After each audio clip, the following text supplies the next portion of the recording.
ദാസ്യവേല. രാഷ്ട്രീയ നേതൃത്വം വിചാരണ ചെയ്യപ്പെടുന്നു എന്ന പ്രമേയവുമായി social democratic party of India സംസ്ഥാന തലത്തിൽ നടത്തുന്ന പ്രചരണ പരിപാടിയുടെ ഭാഗമായിട്ടാണ് ഇന്ന് ഈ പരിപാടി ഇവിടെ സംഘടിപ്പിച്ചിട്ടുള്ളത്. അടുത്ത കാലത്ത് വിക്കിലീക്സ് പുറത്തു കൊണ്ടുവന്ന ചില വാർത്തകൾ ജനാധിപത്യ ഇന്ത്യയിലെ ഇടതുപക്ഷ പ്രസ്ഥാനങ്ങൾ പോലും അമേരിക്കയുടെ മുന്നിൽ യാചനാരൂപത്തിൽ പ്രത്യക്ഷപ്പെടുകയോ ഇന്ത്യ മഹാരാജ്യത്ത് നടന്നുകൊണ്ടിരിക്കുന്ന സാമ്രാജ്യത്വ മാഫിയ വിരുദ്ധ സമരങ്ങളെ ഒറ്റിക്കൊടുക്കുക പോലും ചെയ്യുന്ന ഒരു സ്വഭാവത്തിൽ രൂപം പ്രാപിക്കുകയോ ചെയ്യുന്ന അപകടസ്ഥിതിയാണ് നാം അറിഞ്ഞതും കേട്ടുകൊണ്ടിരിക്കുന്നതും. ഇത് ഇടതുപക്ഷ പ്രസ്ഥാനത്തിൻ്റെ മാത്രമല്ല, ഇന്ത്യ രാജ്യത്ത് വലതുപക്ഷ പ്രസ്ഥാനം പണ്ട് മുതലേ ഇത്തരമൊരു സ്വഭാവം സ്വീകരിച്ചു പോരുമ്പോൾ മുസ്ലിം രാഷ്ട്രീയ പ്രസ്ഥാനങ്ങൾ പോലും അതിൻ്റെ പല നേതൃത്വം മനഃപൂർവ്വം സാമ്രാജ്യത്വ ചേരിയോടൊപ്പം നിൽക്കുന്ന ഒരു അപകടമാണ് നാം കണ്ടുകൊണ്ടിരിക്കുന്നത്. ഈ സാഹചര്യത്തിലാണ് മതനിരപേക്ഷ പൊതുസമൂഹത്തെ സാമ്രാജ്യത്വത്തിൻ്റെ അപകടത്തെയും അതിന് ദാസ്യപ്പണി ചെയ്യുന്ന ഇന്ത്യൻ രാഷ്ട്രീയ നേതൃത്വത്തിൻ്റെ മനോഗതിയെയും തുറന്നു കാണിക്കാൻ നാം തീരുമാനിച്ചിട്ടുള്ളത്. 3 ഘടകങ്ങളിൽ 3 താല്പര്യങ്ങൾ അധിഷ്ഠിതമാണ് അമേരിക്കൻ വിദേശകാര്യ നയം എന്ന് നമുക്ക് ബോധ്യമുണ്ട്. അതിൽ ഒന്ന്, അമേരിക്ക ഏതൊരു രാജ്യത്തേക്ക് കടന്നു കയറിയിട്ടുണ്ടോ, ഏതൊരു വ്യവസ്ഥിതിക്കെതിരെ യുദ്ധം ചെയ്തിട്ടുണ്ടോ, ഏതൊരു ഭൂപ്രദേശം കൊലപാതക കളമാക്കി മാറ്റിയിട്ടുണ്ടോ, അതിൽ ഒന്നാമത്തെ അമേരിക്കയുടെ താല്പര്യം അമേരിക്കയുടെ മൂലധന കോർപ്പറേറ്റുകളുടെ താല്പര്യം പരിരക്ഷിക്കുക എന്നതാണ്. അമേരിക്കയുടെ കുത്തക മുതലാളിമാരുടെ കച്ചവട താല്പര്യത്തെ പരിരക്ഷിക്കുകയും ലോകരാഷ്ട്രങ്ങൾ അവർക്ക് കമ്പോളങ്ങൾ കണ്ടെത്തുകയും ചെയ്യുക എന്ന ഒരു താല്പര്യമാണ് അമേരിക്ക ഊന്നൽ കൊടുക്കുന്നത്. അമേരിക്കയുടെ വിദേശ നയം രൂപപ്പെടുന്നത് തന്നെ ഇത്തരം ഒരു താല്പര്യത്തിൽ അധിഷ്ഠിതമാണ്. നമുക്ക് തിരിച്ചറിവുണ്ട്, 1917 ബോൾഷെവിക് വിപ്ലവത്തിന് ശേഷം ലോകത്ത് രൂപപ്പെട്ട ഒരു സോഷ്യലിസ്റ്റ് സാമ്പത്തിക ക്രമമുണ്ട്, ഒരു സോഷ്യലിസ്റ്റ് സാമ്പത്തിക വ്യവസ്ഥതയുണ്ട്. ബോൾഷെവിക് വിപ്ലവത്തിലൂടെ കമ്മ്യൂണിസം ലോകത്ത് നടപ്പിലാക്കാൻ ആഗ്രഹിക്കുന്നെന്ന് പ്രഖ്യാപിച്ച ആ ഒരു സോഷ്യലിസ്റ്റ് സാമ്പത്തിക വ്യവസ്ഥിതി തങ്ങളുടെ കച്ചവട താല്പര്യത്തെ ബാധിക്കുമെന്ന് ബോധ്യം വന്നപ്പോൾ ഭൂമിയുടെ 1/6 പ്രദേശത്ത് തങ്ങളുടെ മുതലാളിത്ത കോർപ്പറേറ്റ് താല്പര്യം നടപ്പിലാക്കാൻ കഴിയില്ല എന്ന് ബോധ്യം വന്നപ്പോൾ അമേരിക്ക 1918 മുതൽ ലോകത്ത് കമ്മ്യൂണിസത്തിനെതിരെ, കമ്മ്യൂണിസ്റ്റ് വ്യവസ്ഥിതിക്കെതിരെ, സോഷ്യലിസ്റ്റ് സാമ്പത്തിക വ്യവസ്ഥയ്ക്കെതിരെ ആസൂത്രിതമായ പ്രവർത്തനങ്ങൾ, ഇടപെടലുകൾ നടത്തി എന്ന് ചരിത്രത്തിൽ നമുക്ക് കാണാൻ കഴിയും. ഇന്നും ലോകത്തേക്ക് ആയുധങ്ങൾ കയറ്റി അയക്കുന്നതിന് വേണ്ടി, ആയുധം എന്ന് പറയുമ്പോൾ അമേരിക്കൻ കമ്പനി ഉൽപ്പാദിപ്പിക്കുന്ന അല്ലെങ്കിൽ അമേരിക്ക സഹായകരമായി വർത്തിക്കുന്ന സയനിസ്റ്റ് ചിന്താധാരയുടെ ഈറ്റില്ലമായ ഇസ്രയേൽ കമ്പനികൾ ഉൽപ്പാദിപ്പിക്കുന്ന വൻ നശീകരണ ശേഷിയുള്ള ആയുധങ്ങൾ ലോകത്തിൻ്റെ പല ഭാഗങ്ങളിലേക്കും കയറ്റുമതി ചെയ്യുന്നതിന് വേണ്ടി, അതിന് വിപണി കണ്ടെത്തുന്നതിന് വേണ്ടി പുത്തൻ യുദ്ധമുഖങ്ങൾ തുറക്കുന്ന ഹീനകൃത്യം അമേരിക്ക ചെയ്തുകൊണ്ടിരിക്കുന്നുവെന്നതാണ്. തങ്ങൾ സൃഷ്ടിക്കുന്ന, തങ്ങൾ നിർമ്മിക്കുന്ന, തങ്ങൾക്ക് താല്പര്യമുള്ളവർ നിർമ്മിക്കുന്ന ആയുധങ്ങൾക്ക് വിപണി കണ്ടെത്തുന്നതിന് വേണ്ടി ലോകത്തിൻ്റെ പല പുത്തൻ മേഖലകളിലും യുദ്ധമുഖങ്ങൾ തുറക്കുന്നു എന്ന ഒരപകടം, ഒരബദ്ധം, ഒരു മനുഷ്യത്വരഹിതമായ പ്രവർത്തനം അമേരിക്ക ഇന്ന് നടത്തിക്കൊണ്ടിരിക്കുന്നു. അതാണ് ഞാൻ സൂചിപ്പിച്ചത്. അമേരിക്ക സ്വീകരിച്ചു പോരുന്ന വിദേശ നയത്തിൻ്റെ ഒന്നാമത്തെ താല്പര്യം ഇത്തരം കോർപ്പറേറ്റുകളുടെ താല്പര്യം പരിരക്ഷിക്കുക എന്നതാണ്. അത്തരം മൂലധന ശക്തികളുടെ താല്പര്യം പരിരക്ഷിക്കുന്നതാണ്, മുതലാളിത്തത്തിൻ്റെ താല്പര്യം പരിരക്ഷിക്കുന്നതാണ്. അതിനപ്പുറത്ത് അമേരിക്കയുടെ വിദേശ നയത്തിൻ്റെ മറ്റൊരു താല്പര്യം, ഇത് പറയുന്നത് എന്തുകൊണ്ട് അമേരിക്ക എതിർക്കുന്നു, എന്തുകൊണ്ടാണ് അമേരിക്കയുടെ ഇടപെടലുകൾ എതിർക്കുന്നത്, എന്തുകൊണ്ടാണ് അമേരിക്ക കടന്നു വരുന്നതിനെ ആശങ്കയോടെ കാണുന്നത്, എന്തുകൊണ്ടാണ് അമേരിക്കൻ നയ പരിപാടികൾക്കെതിരെ ജനകീയ പ്രതിരോധം ആവശ്യമാണ് എന്ന് കൃത്യമായി നാം പറഞ്ഞുകൊണ്ടിരിക്കുന്നത്.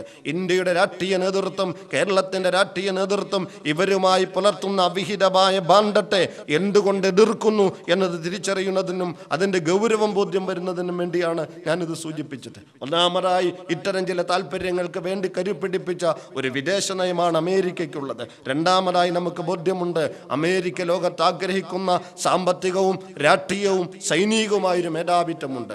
ആ മേധാവിത്വം മുന്നിൽ കണ്ടുകൊണ്ടുള്ള അജണ്ടകളാണ്, വിദേശ നയങ്ങളാണ് അമേരിക്ക ആഗ്രഹിക്കുന്നതും നടപ്പിലാക്കിക്കൊണ്ടിരിക്കുന്നതും. അതിൻ്റെ മുന്നിൽ വിസമ്മതിക്കുന്നവർ ആര് തന്നെയായാലും ഏത് മാർഗത്തിലൂടെയും ഉന്മൂലനം ചെയ്യുക എന്നത് അമേരിക്കയുടെ കാര്യപരിപാടിയാണ്, അമേരിക്കയുടെ നയപരിപാടിയാണ്. ഇതൊന്നും യാദർച്ഛികമായ സംഗതികളല്ല.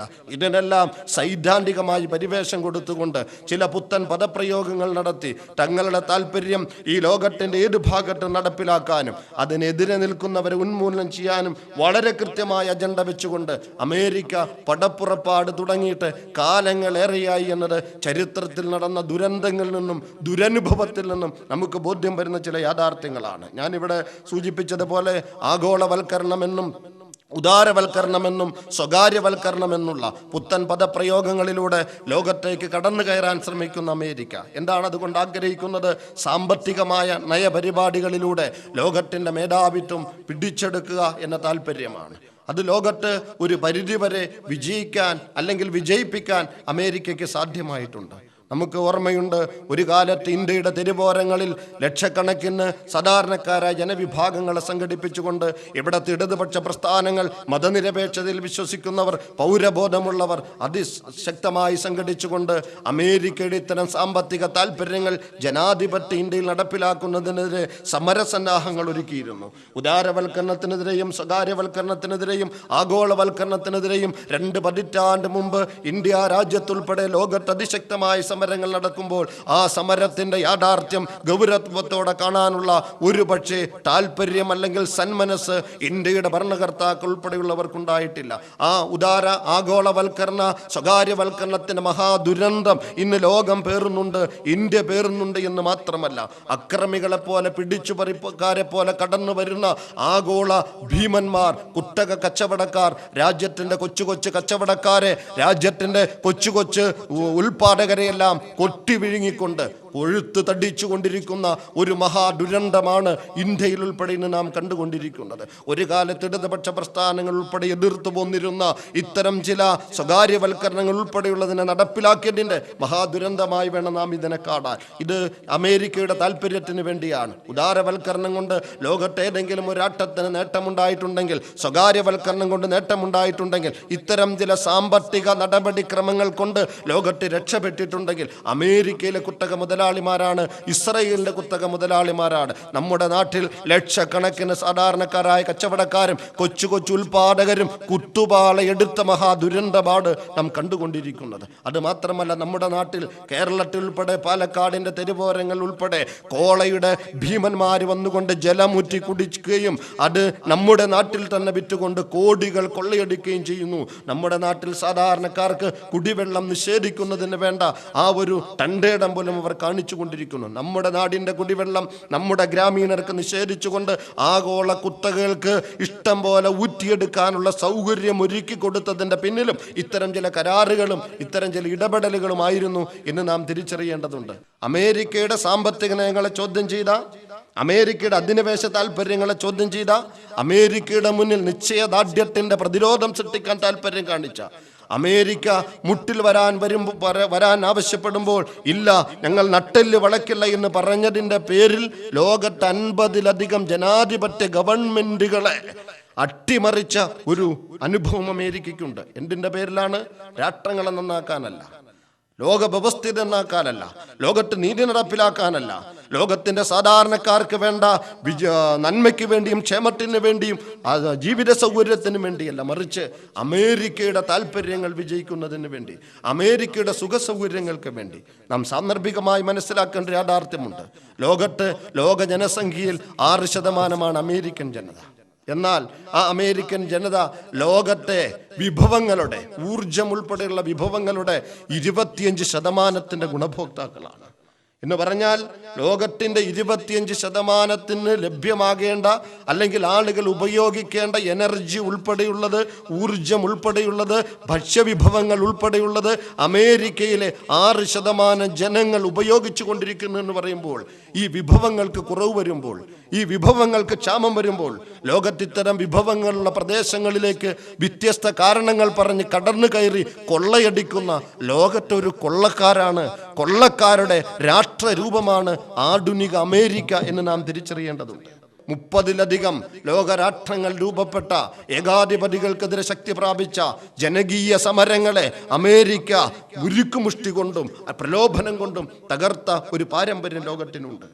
അമേരിക്കയുടെ താല്പര്യം സംരക്ഷിക്കുന്നതിന് വേണ്ടി ഒരു രാജ്യത്തേക്ക് കടന്നു ചെല്ലുമ്പോൾ നിങ്ങളുടെ സൗകര്യത്തിന് വേണ്ടി ഞങ്ങൾ വരുന്നു, തീവ്രവാദികൾ നിങ്ങളെ രക്ഷിക്കാൻ, കമ്മ്യൂണിസ്റ്റ് പ്രസ്ഥാനം നിങ്ങളെ രക്ഷിക്കാൻ. 7 പതിറ്റാണ്ടുകാലം ലോകത്തോട് പറഞ്ഞത് കമ്മ്യൂണിസത്തിന്റെ അപകടത്തിൽ ലോകത്തെ രക്ഷിക്കാൻ ഞങ്ങളിതാ കടന്നു വരുന്നുവെന്നാണ്. ഒരുപക്ഷെ കേരളത്തിൽ നടന്ന വിമോചന സമരം പോലും അമേരിക്കൻ താല്പര്യത്തിന് അനുസൃതമായിട്ടാണോ എന്ന് സംശയിക്കേണ്ട ഒരവസ്ഥ നമ്മുടെ മുന്നിലുണ്ട്. CIA അതിൻ്റെ പിന്നിൽ പ്രവർത്തിച്ചിട്ടുണ്ടോ എന്ന് ഞാൻ പറയുന്നത്. അമേരിക്കയുടെ വിദേശ നയം ഇത്തരം ചില അപകടകരമായ സംഗതിയുമായി ബന്ധപ്പെട്ടതാണ്. ഒന്ന്, ഞാൻ പറഞ്ഞു, അമേരിക്കയുടെ സാമ്പത്തികമായ മേൽക്കോയ്മ നിലനിർത്തുക. 2, സൈനികമായ ആധിപത്യത്തിലൂടെ രാഷ്ട്രീയ മേൽക്കോയ്മ നിലനിർത്തുക. സൈന്യത്തെ കാണിച്ച് ഭയപ്പെടുത്തി, അതാണ് ചെയ്യുക. സൈന്യത്തെ കാണിച്ച് ഭയപ്പെടുത്തി അമേരിക്കയോടൊപ്പം ലോകത്തെ പേടിപ്പിച്ച് നിർത്തുക എന്നൊരു ചിന്തയാണ് അമേരിക്കയ്ക്കുള്ളത്. അതൊരു പരിധിവരെ വിജയിക്കുന്നുണ്ട്. അതോടൊപ്പം അവർ നടത്തുന്ന അധിനിവേശങ്ങൾ നമുക്ക് ബോധ്യമുണ്ട്. ഒരു കാര്യം ഇന്ത്യക്കാരെന്നിൽ നാം തിരിച്ചറിയേണ്ടതുണ്ട്. മഹാനായ ഇന്ത്യയുടെ പ്രധാനമന്ത്രി പണ്ഡിറ്റ് ജവഹർലാൽ നെഹ്റുവിനെ വധിക്കുന്നതിന് വേണ്ടി പോലും ശ്രമം നടത്തിയ ഒരു അമേരിക്കൻ ചാര സംഘടനയാണ് CIA എന്ന് ഞെട്ടിക്കുന്നൊരു യാഥാർത്ഥ്യം നാം തിരിച്ചറിയേണ്ടതുണ്ട്. ഉണ്ടായിരുന്നതിൻ്റെ കാരണം നട്ടെല്ല് കാണിച്ച് ഇന്ത്യയുടെ പ്രധാനമന്ത്രിയായിരുന്നു നെഹ്റു. ലോകം വൻശക്തികളോടൊപ്പം ചേരിതിരിഞ്ഞു നിൽക്കുമ്പോൾ ലോകത്ത് ചേരിചേരാ നയത്തിന്റെ നായകത്വം ഏറ്റെടുക്കുകയും ലോകത്ത് അവികസിത രാഷ്ട്രങ്ങളുടെ കൂട്ടായ്മ ശക്തിപ്പെടണമെന്ന് അതിശക്തമായി ലോകവേദികൾ ആവശ്യപ്പെടുകയും ചെയ്ത ലോകം ശ്രദ്ധിച്ച നേതാവായിരുന്നു ജനാധിപത്യ ഇന്ത്യയുടെ പ്രധാനമന്ത്രി പണ്ഡിറ്റ് ജവഹർലാൽ നെഹ്റു. അമേരിക്കൻ താല്പര്യത്തിനെതിരെ നിലപാട് സ്വീകരിച്ചു എന്നതുകൊണ്ട് ജവഹർലാൽ നെഹ്റുവിനെ 1955 വധിക്കുന്നതിന് അമേരിക്കയുടെ CIA പദ്ധതിയിട്ടിരുന്നു. ആ പദ്ധതി പരാജയപ്പെടുകയാണ് ഉണ്ടായത്. എന്ന് പറഞ്ഞാൽ തങ്ങളുടെ ചേരിയിൽ നിൽക്കാത്ത ആരെയും വധിക്കുന്ന ഒരവസ്ഥ. കൊറിയയുടെ പ്രതിപക്ഷ നേതാവ്, കൊറിയയിലെ ജനകീയ സമരങ്ങൾക്കും അമേരിക്കൻ വിരുദ്ധ സമരങ്ങൾക്ക് നേതൃത്വം കൊടുത്ത കിം ഹുമിനെ അതിശക്തമായ നിലപാട് സ്വീകരിച്ചതിൻ്റെ പേരിൽ വിഷം കൊടുത്തു കൊന്ന ഒരു പാരമ്പര്യം അമേരിക്കയ്ക്കുണ്ട്. അതുപോലെ തന്നെ ഇറാന്റെ പ്രധാനമന്ത്രിയായിരുന്ന മുഹമ്മദ് മൊസാഡെഗിനെ 1953 അമേരിക്ക വധിച്ചിട്ടുണ്ട്. ലോകത്തേക്ക് കടന്നു കയറി രാഷ്ട്ര നേതൃത്വത്തെ വധിച്ച ഒരു ശീലം അമേരിക്കയ്ക്കുണ്ട്. എന്താണ് അതുകൊണ്ട് അമേരിക്ക ആഗ്രഹിക്കുന്നത്? എന്താണ് ഒരു ജനാധിപത്യ രാജ്യത്തേക്ക് ഇന്ത്യയുടെ പ്രധാനമന്ത്രിയെ പോലും വധിക്കുക എന്ന ഹീനമായൊരു താല്പര്യം വെച്ച് പുലർത്തുന്നുവെങ്കിൽ എന്താണ് അതുകൊണ്ട് അമേരിക്ക ആഗ്രഹിക്കുന്നത്? ലോകത്തിൻ്റെ നന്മയല്ല, മറിച്ച് തങ്ങളുടെ ചൊൽപ്പടിയിൽ ലോകത്തെ നിർത്തുക എന്നതാണ്. അതിനപ്പുറത്തൊരു താല്പര്യവുമില്ല. ഇറാഖിൻ്റെ അധിനിവേശം നമുക്ക് ബോധ്യമുണ്ട്. ഞാനിത് പറയുന്നത് എന്തുകൊണ്ടാണ് അമേരിക്കക്കെതിരെ ജനാധിപത്യ ഇന്ത്യയുടെ പൊതുവികാരം ഉയരണമെന്ന് നിങ്ങൾ പറയുന്നത് എന്ന് പലരും ചോദിക്കുന്നുണ്ട്. അമേരിക്കക്കാർ നിരപരാധികളല്ലേ എന്ന് ചോദിക്കുന്നുണ്ട്. അമേരിക്ക നിരപരാധികളാണ്, അമേരിക്കക്കാർ നിരപരാധികളാണ്. പക്ഷെ സാന്ദർഭികമായി നാം അറിയണം, അമേരിക്കയുടെ പൊതുവികാരം, അമേരിക്കയുടെ പൊതുചിന്ത ഭരണകൂടത്തിന്റെ താല്പര്യത്തോടൊപ്പമാണ് എന്ന് എല്ലാ പഠനങ്ങളും ബോധ്യപ്പെടുത്തിയിട്ടുണ്ട്. 91 അമേരിക്ക അധിനിവേശം നടത്തി. ഇറാഖിന്റെ കയ്യിൽ മാരകമായ അണുബോംബുണ്ട് എന്ന് പറഞ്ഞു. മാരകമായ അണുബോംബുണ്ട് എന്ന് പറഞ്ഞു. ലോകത്തെ നശിപ്പിക്കാൻ കെൽപ്പുള്ള അണുവായുധത്തിന്റെ ശേഖരമാണ് ഇറാഖ് എന്ന് പ്രചരണം നടത്തി. നാറ്റോ അതിന്റെ കൂടെ നിർത്തി. നോർത്ത് അറ്റ്ലാന്റിക് ട്രീറ്റി ഓർഗനൈസേഷൻ എന്ന് പറയുന്ന നാറ്റോ ലോകത്തെ അമേരിക്കയുടെ താല്പര്യത്തിനൊപ്പം നിന്നുകൊണ്ട് ആയുധ കച്ചവടം നടത്തി അധിനിവേശങ്ങളിലൂടെ യുദ്ധങ്ങൾ സൃഷ്ടിക്കുന്ന ഒരു ദുഷ്ട കൂട്ടായ്മയാണ് നാറ്റോ. നാം അത് തിരിച്ചറിയണം. ലോകത്ത് സമാധാനം ഉണ്ടാക്കാനുള്ള കൂട്ടായ്മയല്ല, ലോകത്ത് നന്മയുണ്ടാക്കാനുള്ള കൂട്ടായ്മയില്ല. ലോകത്തെ വൻകിട ആയുധ കമ്പനിയുമായി ബന്ധം പുലർത്തി അവരുടെ താല്പര്യത്തിനനുസരിച്ച് പ്രശ്നങ്ങൾ സൃഷ്ടിക്കുന്ന ഒരു കൂട്ടായ്മയാണ് നാറ്റോ എന്ന് പറയുന്നത്.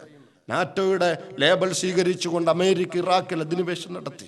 മനുഷ്യ ചരിത്രം പറയാൻ അർഹതയുള്ള മെസൊപ്പൊട്ടേമിയൻ സംസ്കാരത്തിന്റെ ഈറ്റില്ലമായ യൂഫ്രട്ടീസിന്റെയും ടൈഗ്രീസ് നദിയുടെയും കളകളാ ശബ്ദം കൊണ്ട് അനുഗ്രഹീതമായ പച്ചപ്പുള്ള ബഗ്ദാദിന്റെ ആ പുണ്യഭൂമിയിലേക്ക് അതിശക്തമായ ബോംബ് വർഷിച്ചുകൊണ്ട്, ക്രിസ്റ്റർ ബോംബ് ഉൾപ്പെടെ വർഷിച്ചുകൊണ്ട്, മാരകമായ നശീകരണ പ്രയോഗങ്ങൾ നടത്തിക്കൊണ്ട്, അണുവായുധം പ്രയോഗിച്ചുകൊണ്ട്, ജൈവരാസായുധം പ്രയോഗിച്ചുകൊണ്ട് ദശലക്ഷക്കണക്കിന് മനുഷ്യ മക്കളെ കൊന്നൊടുക്കിയ നരവേട്ടയുടെ പാരമ്പര്യമാണ് ഇന്ന് അമേരിക്കയ്ക്കുള്ളത്. ഏത് നിഘണ്ടുവിലാണ് നമുക്കിത് ന്യായീകരിക്കാൻ കഴിയുക?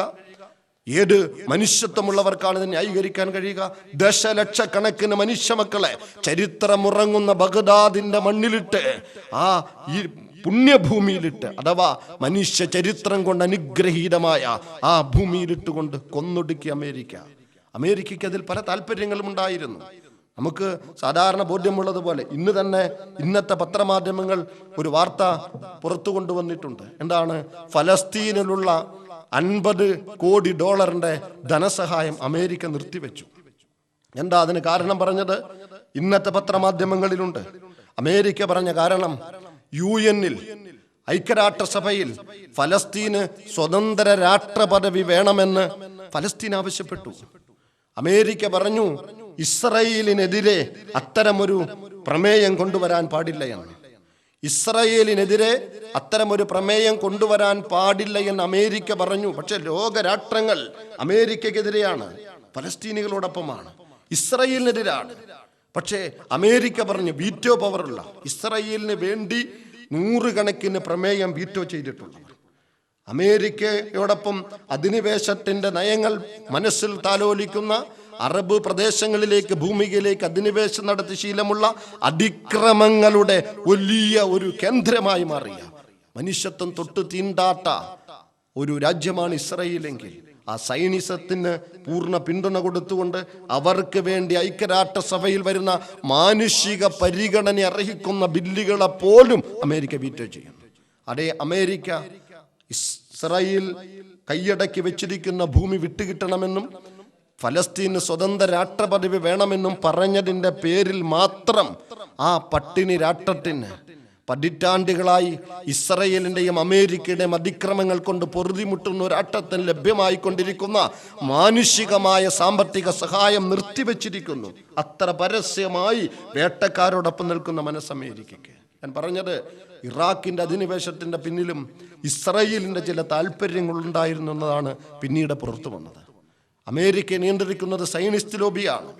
അമേരിക്കയിലെ വൻകിട സമ്പന്നർ എന്ന് പറയുന്നത് ജൂതന്മാരാണ്. ഇസ്ലാമിനോട് അന്ധമായി വിരോധം പുലർത്തുന്ന, മാനവികതയോട് താല്പര്യമില്ലാത്ത ഒരു പ്രത്യേക ചിന്താധാരയാണ് സൈനിസം. അതുകൊണ്ട് തന്നെയാണ് ലോകത്താദ്യമായി സൈനിസത്തിൽ അധിഷ്ഠിതമായ രാഷ്ട്രത്തിന് നിലനിൽക്കാൻ അധികാരമില്ല എന്ന് മഹാനായ ഗാന്ധിജി തന്നെ ലോകത്തോട് പറഞ്ഞത്. ഇസ്രായേൽ രൂപം പ്രാപിക്കുമ്പോൾ അത്തരമൊരു രാഷ്ട്ര സംവിധാനം സൈനിസത്തിൽ അധിഷ്ഠിതമാണ് എന്നതുകൊണ്ടത് മനുഷ്യത്വത്തിന് പരിഗണന കൊടുക്കാത്ത സൈനിസം ഒരു ചിന്താധാരയായി സ്വീകരിക്കുന്ന ഇസ്രായേലിന് ഭൂലോകത്ത് നിലനിൽക്കാൻ അവസരമില്ല എന്നാണ് ഗാന്ധിജി പറഞ്ഞത്. ആ ഇസ്രായേലിന്റെ ഒരു താല്പര്യം ഈ ഇറാഖ് അധിനിവേശത്തിന്റെ പിന്നിലുണ്ടായിരുന്നു.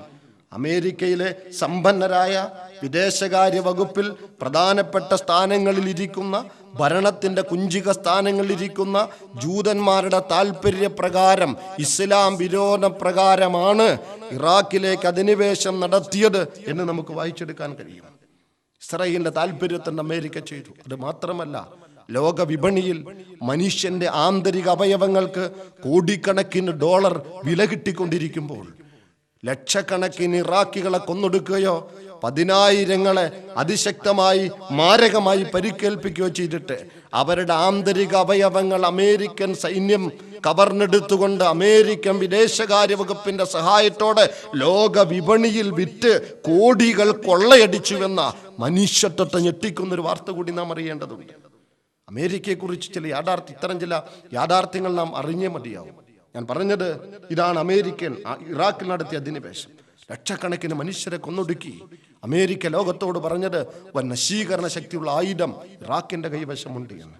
അവസാനം അമേരിക്കയ്ക്ക് തന്നെ സമ്മതിക്കേണ്ടി വന്നു. ഏത് സാഹചര്യത്തിൽ? ലക്ഷക്കണക്കിന് മനുഷ്യരെ കൊന്നൊടുക്കിയതിന് ശേഷം അണുബോംബിന്റെ പേരിൽ അണുപ്രസരത്തിന്റെ പേരിൽ ജനിച്ചു വീഴുന്ന 10 തലമുറ പോലും മാരകമായ രോഗങ്ങൾക്ക് അടിമപ്പെടേണ്ട ഒരു ദുഷ്ടസ്ഥിതി അമേരിക്ക ഇറാഖിൽ സൃഷ്ടിച്ചതിന് ശേഷം പല ആയുധങ്ങളുടെയും പല ബോംബുകളുടെയും പരീക്ഷണ മേഖലയായി പണ്ട് വിയറ്റ്നാമിൽ നടത്തിയതുപോലെ അമേരിക്ക ഇറാഖിൽ പരീക്ഷിച്ച് അതിൻ്റെ മഹാദുരന്തം പേറാൻ 10 തലമുറയ്ക്ക് വിധി നിർണയിച്ച് ആ അമേരിക്ക അവസാനം പറയുന്നു, ഇറാഖിൻ്റെ കൈവശം അത്തരത്തിൽ മാരകമായ ആയുധങ്ങളൊന്നും ഉണ്ടായിട്ടില്ല എന്ന്. എന്ത് ന്യായമാണുള്ളത്? ആരാണ് അമേരിക്കയോട് ചോദിക്കുവാനുള്ളത്? നിങ്ങൾ നടത്തിയ അധിനിവേശം തെറ്റായിപ്പോയി എന്ന് പറയാൻ ഒരു ഐക്യരാഷ്ട്രസഭ ഇവിടെ ഇല്ല. ഐക്യരാഷ്ട്രസഭയുടെ അനുമതിയോടെ ഇല്ലാത്ത കാരണം പറഞ്ഞ് ഒരു പരമാധികാര രാഷ്ട്രത്തിന്റെ ചരിത്രം ഉറങ്ങുന്ന പവിത്ര ഭൂമികയിലേക്ക് കടന്നു കയറി ലക്ഷക്കണക്കിന് മനുഷ്യ മക്കളെ കൊന്നൊടുക്കിയ അമേരിക്ക അത് തെറ്റായി പോയി, അല്ലെങ്കിൽ അത്തരമൊരു ന്യായമില്ലായിരുന്നുവെന്ന് പിന്നീട് തുറന്നു പറയുമ്പോൾ ലോക കോടതിയിൽ കൊണ്ടുവന്ന് ലക്ഷക്കണക്കിന് ഇറാഖികൾക്ക് നഷ്ടപരിഹാരം വാങ്ങിക്കൊടുക്കാനും തകർന്നടിഞ്ഞ രാഷ്ട്രത്തിന്റെ പുനർനിർമ്മാണത്തിന് വേണ്ടി അമേരിക്കയിൽ നഷ്ടപരിഹാരം ഈടാക്കാനും പറയാൻ, തീരുമാനിക്കാൻ, കേസ് കൊടുക്കാൻ, വാദിക്കാൻ ലോകത്തൊരു നീതിന്യായ സംവിധാനമില്ല. കാരണം അമേരിക്കയാണ് കാര്യങ്ങൾ തീരുമാനിക്കുന്നത്. ആ യജമാനത്വ മനോഗതിയോടുകൂടി തന്നെയാണ് അമേരിക്ക കാര്യങ്ങൾ ഇവിടെ ചെയ്തുകൊണ്ടിരിക്കുന്നത്. ഇവിടെ എന്തുകൊണ്ടാണ് നമ്മൾ അമേരിക്കയെക്കുറിച്ച് പറയുന്നത്? അമേരിക്കയുടെ അലങ്കൃതമായ രൂപങ്ങളും സ്വീകാര്യമായ ചില പദപ്രയോഗങ്ങളും ഏറ്റുവാങ്ങിക്കൊണ്ട് അമേരിക്കയ്ക്ക് മുഖസ്തുതി പാടുന്നവർ നമ്മുടെ രാജ്യത്തെ ഒരു ആഭ്യന്തര പ്രശ്നമായി മാറിക്കൊണ്ടിരിക്കുമ്പോൾ ജനാധിപത്യ ബോധമുള്ളവർ, പൗരധർമ്മമുള്ളവർ, ഈ രാഷ്ട്രത്തെ സ്നേഹിക്കുന്നവർ, ഈ രാഷ്ട്രത്തിന്റെ വ്യവസ്ഥിതി ഇഷ്ടപ്പെടുന്നവർ, ഈ രാജ്യത്തിന്റെ പരമാധികാരം കാത്തു സൂക്ഷിക്കേണ്ട ഉത്തരവാദിത്തം പൗരന്മാരെന്ന നിലയിൽ നമുക്കുണ്ട് എന്ന് ചിന്തിക്കുന്നവർ, തിരിച്ചറിയുന്നവർ ഈ അമേരിക്കയുടെ തിന്മയെ, ഈ തിന്മയുടെ കേന്ദ്രബിന്ദുവായ രാഷ്ട്ര സംവിധാനത്തെ, അതിൻ്റെ ഇടപാടുകളെയും നടപടിക്രമങ്ങളെയും ആ ഒരു ഗൗരവത്തിൽ തന്നെ വിചാരണ ചെയ്യേണ്ടതുണ്ട്. ഞാൻ പറഞ്ഞു വരുന്നത്, അപ്പോൾ അമേരിക്ക എന്ന് പറയുന്ന സംവിധാനം ലോകത്തിൻ്റെ എല്ലാ ഭാഗങ്ങളിലും ഇത്തരം അപകടകരമായ സ്ഥിതിവിശേഷം, നശീകരണ പ്രക്രിയ സജീവമാക്കിക്കൊണ്ടിരിക്കുന്നു. അമേരിക്കയുടെ വിദേശകാര്യ നയങ്ങളും അവരുടെ നടപടിക്രമങ്ങളും അവരുടെ രാഷ്ട്ര സന്ദർശനങ്ങളും ഉൾപ്പെടെ ഇത്തരം ഒരു താല്പര്യത്തിനപ്പുറത്ത് ലോക മനസ്സാക്ഷിയോടൊപ്പം നിൽക്കുന്ന ഒരു സവിശേഷതയും അതിനില്ല എന്ന തിരിച്ചറിവ് നമുക്കുണ്ടാകണം.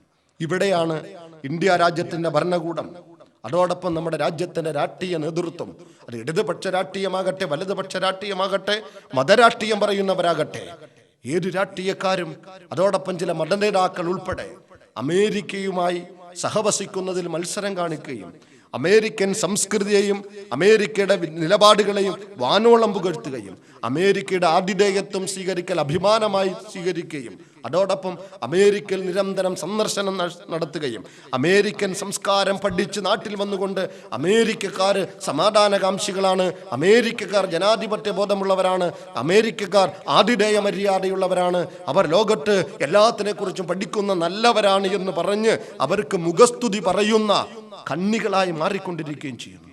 ഇതിനെയാണ് നാം അപകടത്തോടെ കാണേണ്ടത്.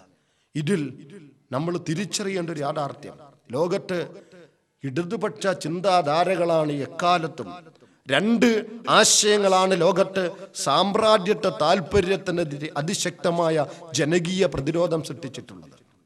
രണ്ട് ആശയങ്ങൾ. ഒന്ന് കമ്മ്യൂണിസ്റ്റ് ആശയം. 1917 വിപ്ലവത്തിന് ശേഷം ലോക സാമ്രാജ്യത്വ ദുഷ്ടശക്തികൾ, സാമ്രാജ്യത്വ മാഫിയകൾ എന്നാണ് നാം അതിനെക്കുറിച്ച് പറയേണ്ടത്, അമേരിക്കൻ നിയന്ത്രിത മൂലധന സാമ്രാജ്യത്വ മാഫിയകൾ ഏറ്റവും കൂടുതൽ ഭയപ്പെട്ട ചിന്താധാരയിൽ ഒന്ന് സോഷ്യലിസ്റ്റ് സാമ്പത്തിക വ്യവസ്ഥയായിരുന്നു, കമ്മ്യൂണിസ്റ്റ് ചിന്താധാരയായിരുന്നു. അതിന് ലോകത്ത് ഒരു പരിധിവരെ തകർക്കാൻ അവർക്ക് സാധ്യമായി. ലോകത്തിന്റെ പല ഭാഗങ്ങളിലും ഇടതുപക്ഷ ചിന്താധാരക്കാർ ഉയർത്തിവിട്ട സമര മുഖങ്ങളുടെ മുന്നിൽ വീർപ്പ് മുട്ടിപ്പോയിട്ടുണ്ട് അമേരിക്ക. പക്ഷെ അമേരിക്ക സ്വീകരിച്ചത് ചിലരെയെല്ലാം പ്രലോഭിപ്പിച്ച് കൂടെ നിർത്തുക, പ്രലോഭനങ്ങൾക്ക്. രണ്ടാമത്തെ ചിന്താധാര ഇസ്ലാമായിരുന്നു. ലോകത്ത് സാമ്രാജ്യത്വത്തെ പ്രതിരോധിക്കുന്ന ഇസ്ലാമിസ്റ്റുകളാണ്, കമ്മ്യൂണിസ്റ്റുകളും ഇസ്ലാമിസ്റ്റുകളും, ഇടതുപക്ഷക്കാരും മുസ്ലിം ജനവിഭാഗങ്ങളുമാണ്. അതിന് അവർക്ക് ആശയപരമായ ചില പിൻബലമുണ്ട് എന്നതുകൊണ്ടാണ്, ദാർശനികമായ ചില അവബോധമുണ്ട് എന്നതുകൊണ്ടാണ് അതിശക്തമായി ഇത്തരം അപകടങ്ങൾക്കെതിരെ പ്രതിരോധം സൃഷ്ടിക്കാൻ പ്രേരണ കിട്ടുന്നതും സാധ്യമാകുന്നത്. അതിനത്തരത്തിൽ വേണം നാം കാണാൻ. പക്ഷേ ഇന്ന് ലോകത്ത് ആ സാമ്രാജ്യത്വ വിരുദ്ധ ഇടതുപക്ഷ ധാരകൾ തകർന്ന് തരിപ്പണമായി. അത് സോവിയറ്റ് യൂണിയന്റെ തകർച്ചയോടുകൂടി മാത്രമല്ല, നാം ഇന്ന് കാണുന്ന ഒരു ക്യൂബ പോലും അത്ര ശക്തമായ ഒരു നിലപാടിലല്ല എന്ന് നാം മനസ്സിലാക്കണം. ക്യൂബ വിട്ടാൽ ചൈനയുടെ അവസ്ഥ മുതലാളിത്തത്തിന്റെ പോറ്റില്ലമായി മാറിക്കൊണ്ടിരിക്കുന്നു. ചൈന പോലും അമേരിക്കയ്ക്കൊരു ബദലല്ല. കാരണം ലോകത്തെ ഇടതുപക്ഷ ധാരകളെ തകർക്കാൻ അമേരിക്കയ്ക്ക് സാധ്യമായിട്ടുണ്ട്. ഇനി അവശേഷിക്കുന്ന ചില ഒറ്റപ്പെട്ട കോണുകളിൽ ഇടതുപക്ഷ പ്രസ്ഥാനങ്ങളുണ്ട്. നമ്മുടെ നാട്ടിൽ കമ്മ്യൂണിസ്റ്റ് മാർക്സിസ്റ്റ് പാർട്ടിൻ്റെ ശ്ലാഘനീയമായ ഒരുപാട് പാരമ്പര്യം അവർക്കുണ്ടായിട്ടുണ്ട് എന്നതിനെ നാം വിസ്മരിക്കുന്നില്ല.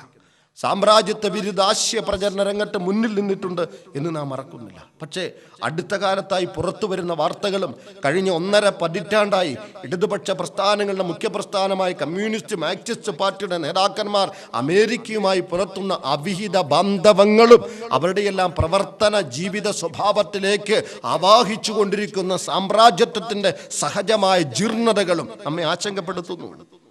ഈ രാഷ്ട്രീയ ധാരയാണ് അത് വളരെ ഗൗരവത്തിൽ. ഇടതുപക്ഷ പ്രസ്ഥാനത്തിന് ഇത്തരം ഒരു അടിമത്ത മനോഗതി വന്നു ഭവിച്ചുവെന്നത് ഈ രാജ്യത്തിന്റെ പൗരസമൂഹം വളരെ ഗൗരവത്തിൽ കാണേണ്ട സംഗതിയാണ്. ഈ രാജ്യത്ത് ഞാൻ സൂചിപ്പിച്ചതുപോലെ ചെഗുവേരയുടെ സ്റ്റിക്കർ ഒട്ടിച്ച ടീഷർട്ട് ധരിച്ച് വിപ്ലവത്തിനിറങ്ങാൻ ആവശ്യപ്പെടുന്ന നേതൃത്വം ചെഗുവേരയുടെ ഘാതകരായ അമേരിക്കൻ സാമ്രാജ്യത്വത്തോട് സന്ധി ചെയ്തുകൊണ്ട് അവരുടെ മൂലധനം ഈ രാജ്യത്തേക്ക് വരണമെന്ന് യാചിച്ചു നിൽക്കുന്ന ഒരു മഹാദുരന്തമാണ് വിക്രീസിലൂടെ പുറത്തു വന്നത്. ഞെട്ടിക്കുന്ന ഒരു യാഥാർത്ഥ്യമാണത്. ആരൊക്കെയാണത് ചെയ്തത്?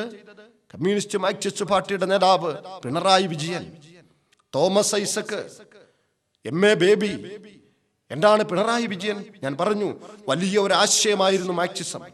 അത് മതവിരുദ്ധമെങ്കിലും ലോകത്തൊരു പുതിയ കടമെടുത്തതെങ്കിലും ഒരു സാമ്പത്തിക വ്യവസ്ഥിതി പരിചയപ്പെടുത്താൻ സാധ്യമായി. സാമ്രാജ്യത്വം വിറങ്ങലിച്ചു പോയിട്ടുണ്ട് അതിൻ്റെ മുന്നേറ്റത്തിൻ്റെ മുന്നിൽ. പക്ഷേ സുഖലോലുപത പകരം കൊടുത്തുകൊണ്ട് ആ ജീർണതയുടെ സാമ്രാജ്യത്വ ജീവിത സ്വഭാവം പഠിപ്പിച്ചു കൊടുത്തുകൊണ്ട് ലോകത്തെ ആ മുന്നേറ്റത്തെ തടയാൻ അമേരിക്കയ്ക്ക് സാധ്യമായി, ഇസ്രയേലിന് സാധ്യമായി. അതേ നടപടിക്രമങ്ങൾ ഇന്ത്യയിൽ നടപ്പിലാക്കി സാമ്രാജ്യത്വം വിജയിച്ചതിൻ്റെ ഇടതുപക്ഷ ആൾരൂപങ്ങളാണ്, മാർക്സിസ്റ്റ് പാർട്ടിയിലെ സാമ്രാജ്യത്വ പ്രതീകങ്ങളാണ് കേരളത്തിൽ നിന്ന് പിണറായി വിജയനും തോമസ് ഐസക്കും. നമ്മൾ അത്തരത്തിൽ തന്നെ കാണണം. ഇടതുപക്ഷ മാർക്സിസ്റ്റ് പാരമ്പര്യമോ സമരശീലമോ ഇല്ലാതെ വളർന്നു വന്ന നേതാക്കൾ. എന്താണ് പിണറായി വിജയൻ? അദ്ദേഹത്തിന്റെ വ്യക്തി ജീവിതത്തിൽ സ്വീകരിക്കുന്നത് ഒരു പാശ്ചാത്യ ജീവിത ശൈലി. സുഖലോലുപത തേടി വിദേശത്തേക്ക് നിരന്തരം പോകുന്നയാൾ മക്കളെ വിദേശത്തയച്ച് പഠിപ്പിച്ചുകൊണ്ടിരിക്കുന്നു. എന്താ അതിന്റെ അർത്ഥം? ലിബിയയിൽ ഖദ്ദാഫിയെ അമേരിക്ക കീഴ്പ്പെടുത്തിയതവാ അമേരിക്കയുടെ അനുകൂലിയാക്കി ഒരു കാലത്ത് മാറ്റിയത് അദ്ദേഹത്തിന്റെ മകന് അമേരിക്കയിൽ പഠിക്കാനും സർവ്വ സ്വാതന്ത്ര്യത്തോടെ വിഹരിക്കാനും അവസരമുണ്ടാക്കി കൊടുത്തു. അപ്പോൾ ആ ഒരു സംസ്കാരത്തിന്റെ അടിമയായി മാറി. ലോകത്ത് അറബ് രാഷ്ട്രങ്ങളെ കീഴ്പ്പെടുത്തിക്കൊണ്ടിരിക്കുന്നത് അവരുടെ പുതിയ തലമുറയ്ക്ക് എല്ലാ സുഖ സൗകര്യങ്ങളും ജീർണതയിലധിഷ്ഠിതമായ മൂല്യശോഷണം സംഭവിച്ച മനുഷ്യത്വമില്ലാത്ത ലജ്ജിക്കുന്ന അമേരിക്കയുടെ പരിധികളില്ലാത്ത സുഖലോലുപതയുടെ കവാടങ്ങൾ അറേബ്യയുടെ പുത്തൻ കുമാരന്മാർക്ക് തുറന്നു കൊടുത്തപ്പോൾ അറബ് രാഷ്ട്രങ്ങൾ ഒന്നടങ്കം അമേരിക്കയുടെ മുന്നിൽ യാചകരായി മാറി. കീഴ്പ്പെടുത്തലിന്റെ പ്രലോഭനങ്ങളിലൂടെ തങ്ങൾക്ക് വിധേയത്വമുള്ളവരാക്കി മാറ്റുന്നതിൻ്റെ, തങ്ങൾക്ക് ദാസ്യ മനസ്കരാക്കി ലോകത്തെ മാറ്റുന്നതിൻ്റെ ചില ഉദാഹരണങ്ങളാണ് ഞാൻ സൂചിപ്പിച്ചത്. അത് തന്നെയാണ് പിണറായിയുടെ കാര്യത്തിൽ സംഭവിച്ചു കൊണ്ടിരിക്കുന്നത്. വിദേശത്ത് പോയി പഠിക്കുന്ന അദ്ദേഹത്തിൻ്റെ മകൻ ആ വിദേശ സംസ്കൃതി സ്വീകരിച്ചുകൊണ്ട് ജനാധിപത്യ ഇന്ത്യയുടെ പാരമ്പര്യമോ മാർക്സിസത്തിന്റെ സവിശേഷതയോ നിരാകരിക്കുന്നതിലേക്ക് കാര്യങ്ങളെത്തി. ആ മകനിലൂടെ പിതാവിനെ സ്വാധീനിച്ചിട്ടുണ്ട്. ഇന്ന് അർത്ഥവത്തായ ആത്മാർത്ഥതയുള്ള ഒരു മാർക്സിസ്റ്റ് പ്രവർത്തകനല്ല സഖാവ് പിണറായി വിജയൻ, മറിച്ച് ഒരു പ്രായോഗികവാദിയാണ്. ജനപക്ഷത്തല്ല നിൽക്കുന്നത്, ജനവിരുദ്ധ പക്ഷത്താണ് നിൽക്കുന്നത്, സാമ്രാജ്യത്വ വിരുദ്ധ പക്ഷത്തല്ല. നാം അറിയേണ്ടത് 1-2-3 ആണവ കരാറിന്റെ പേരിൽ പരമാധികാരി ഇന്ത്യയുടെ പാർലമെന്റിൽ അതിശക്തമായ കോലാഹലങ്ങൾ ഇടതുപക്ഷ MP-മാർ ഉൾപ്പെടെ സൃഷ്ടിച്ചുകൊണ്ടിരിക്കുമ്പോൾ ആണവ കരാർ പാടില്ല എന്ന് പറഞ്ഞു. ആണവ കരാർ ഈ രാജ്യത്തോട് ചെയ്ത അനീതിയാണ്, ഒരു സംശയവുമില്ല കാര്യത്തിൽ. സമാധാനത്തിന് വേണ്ടിയുള്ള ആണവ കരാർ എന്ന് പറഞ്ഞ് 1-2-3 കരാർ ഈ രാജ്യത്തിന്റെ പൗരസമൂഹത്തെ രാജ്യം ഭരിക്കുന്നവർ ചതിച്ചതിന്റെ ഉദാഹരണമാണ്. അത് ഞാൻ സാന്ദർഭികമായി വിശദീകരിച്ചു കൊള്ളാം.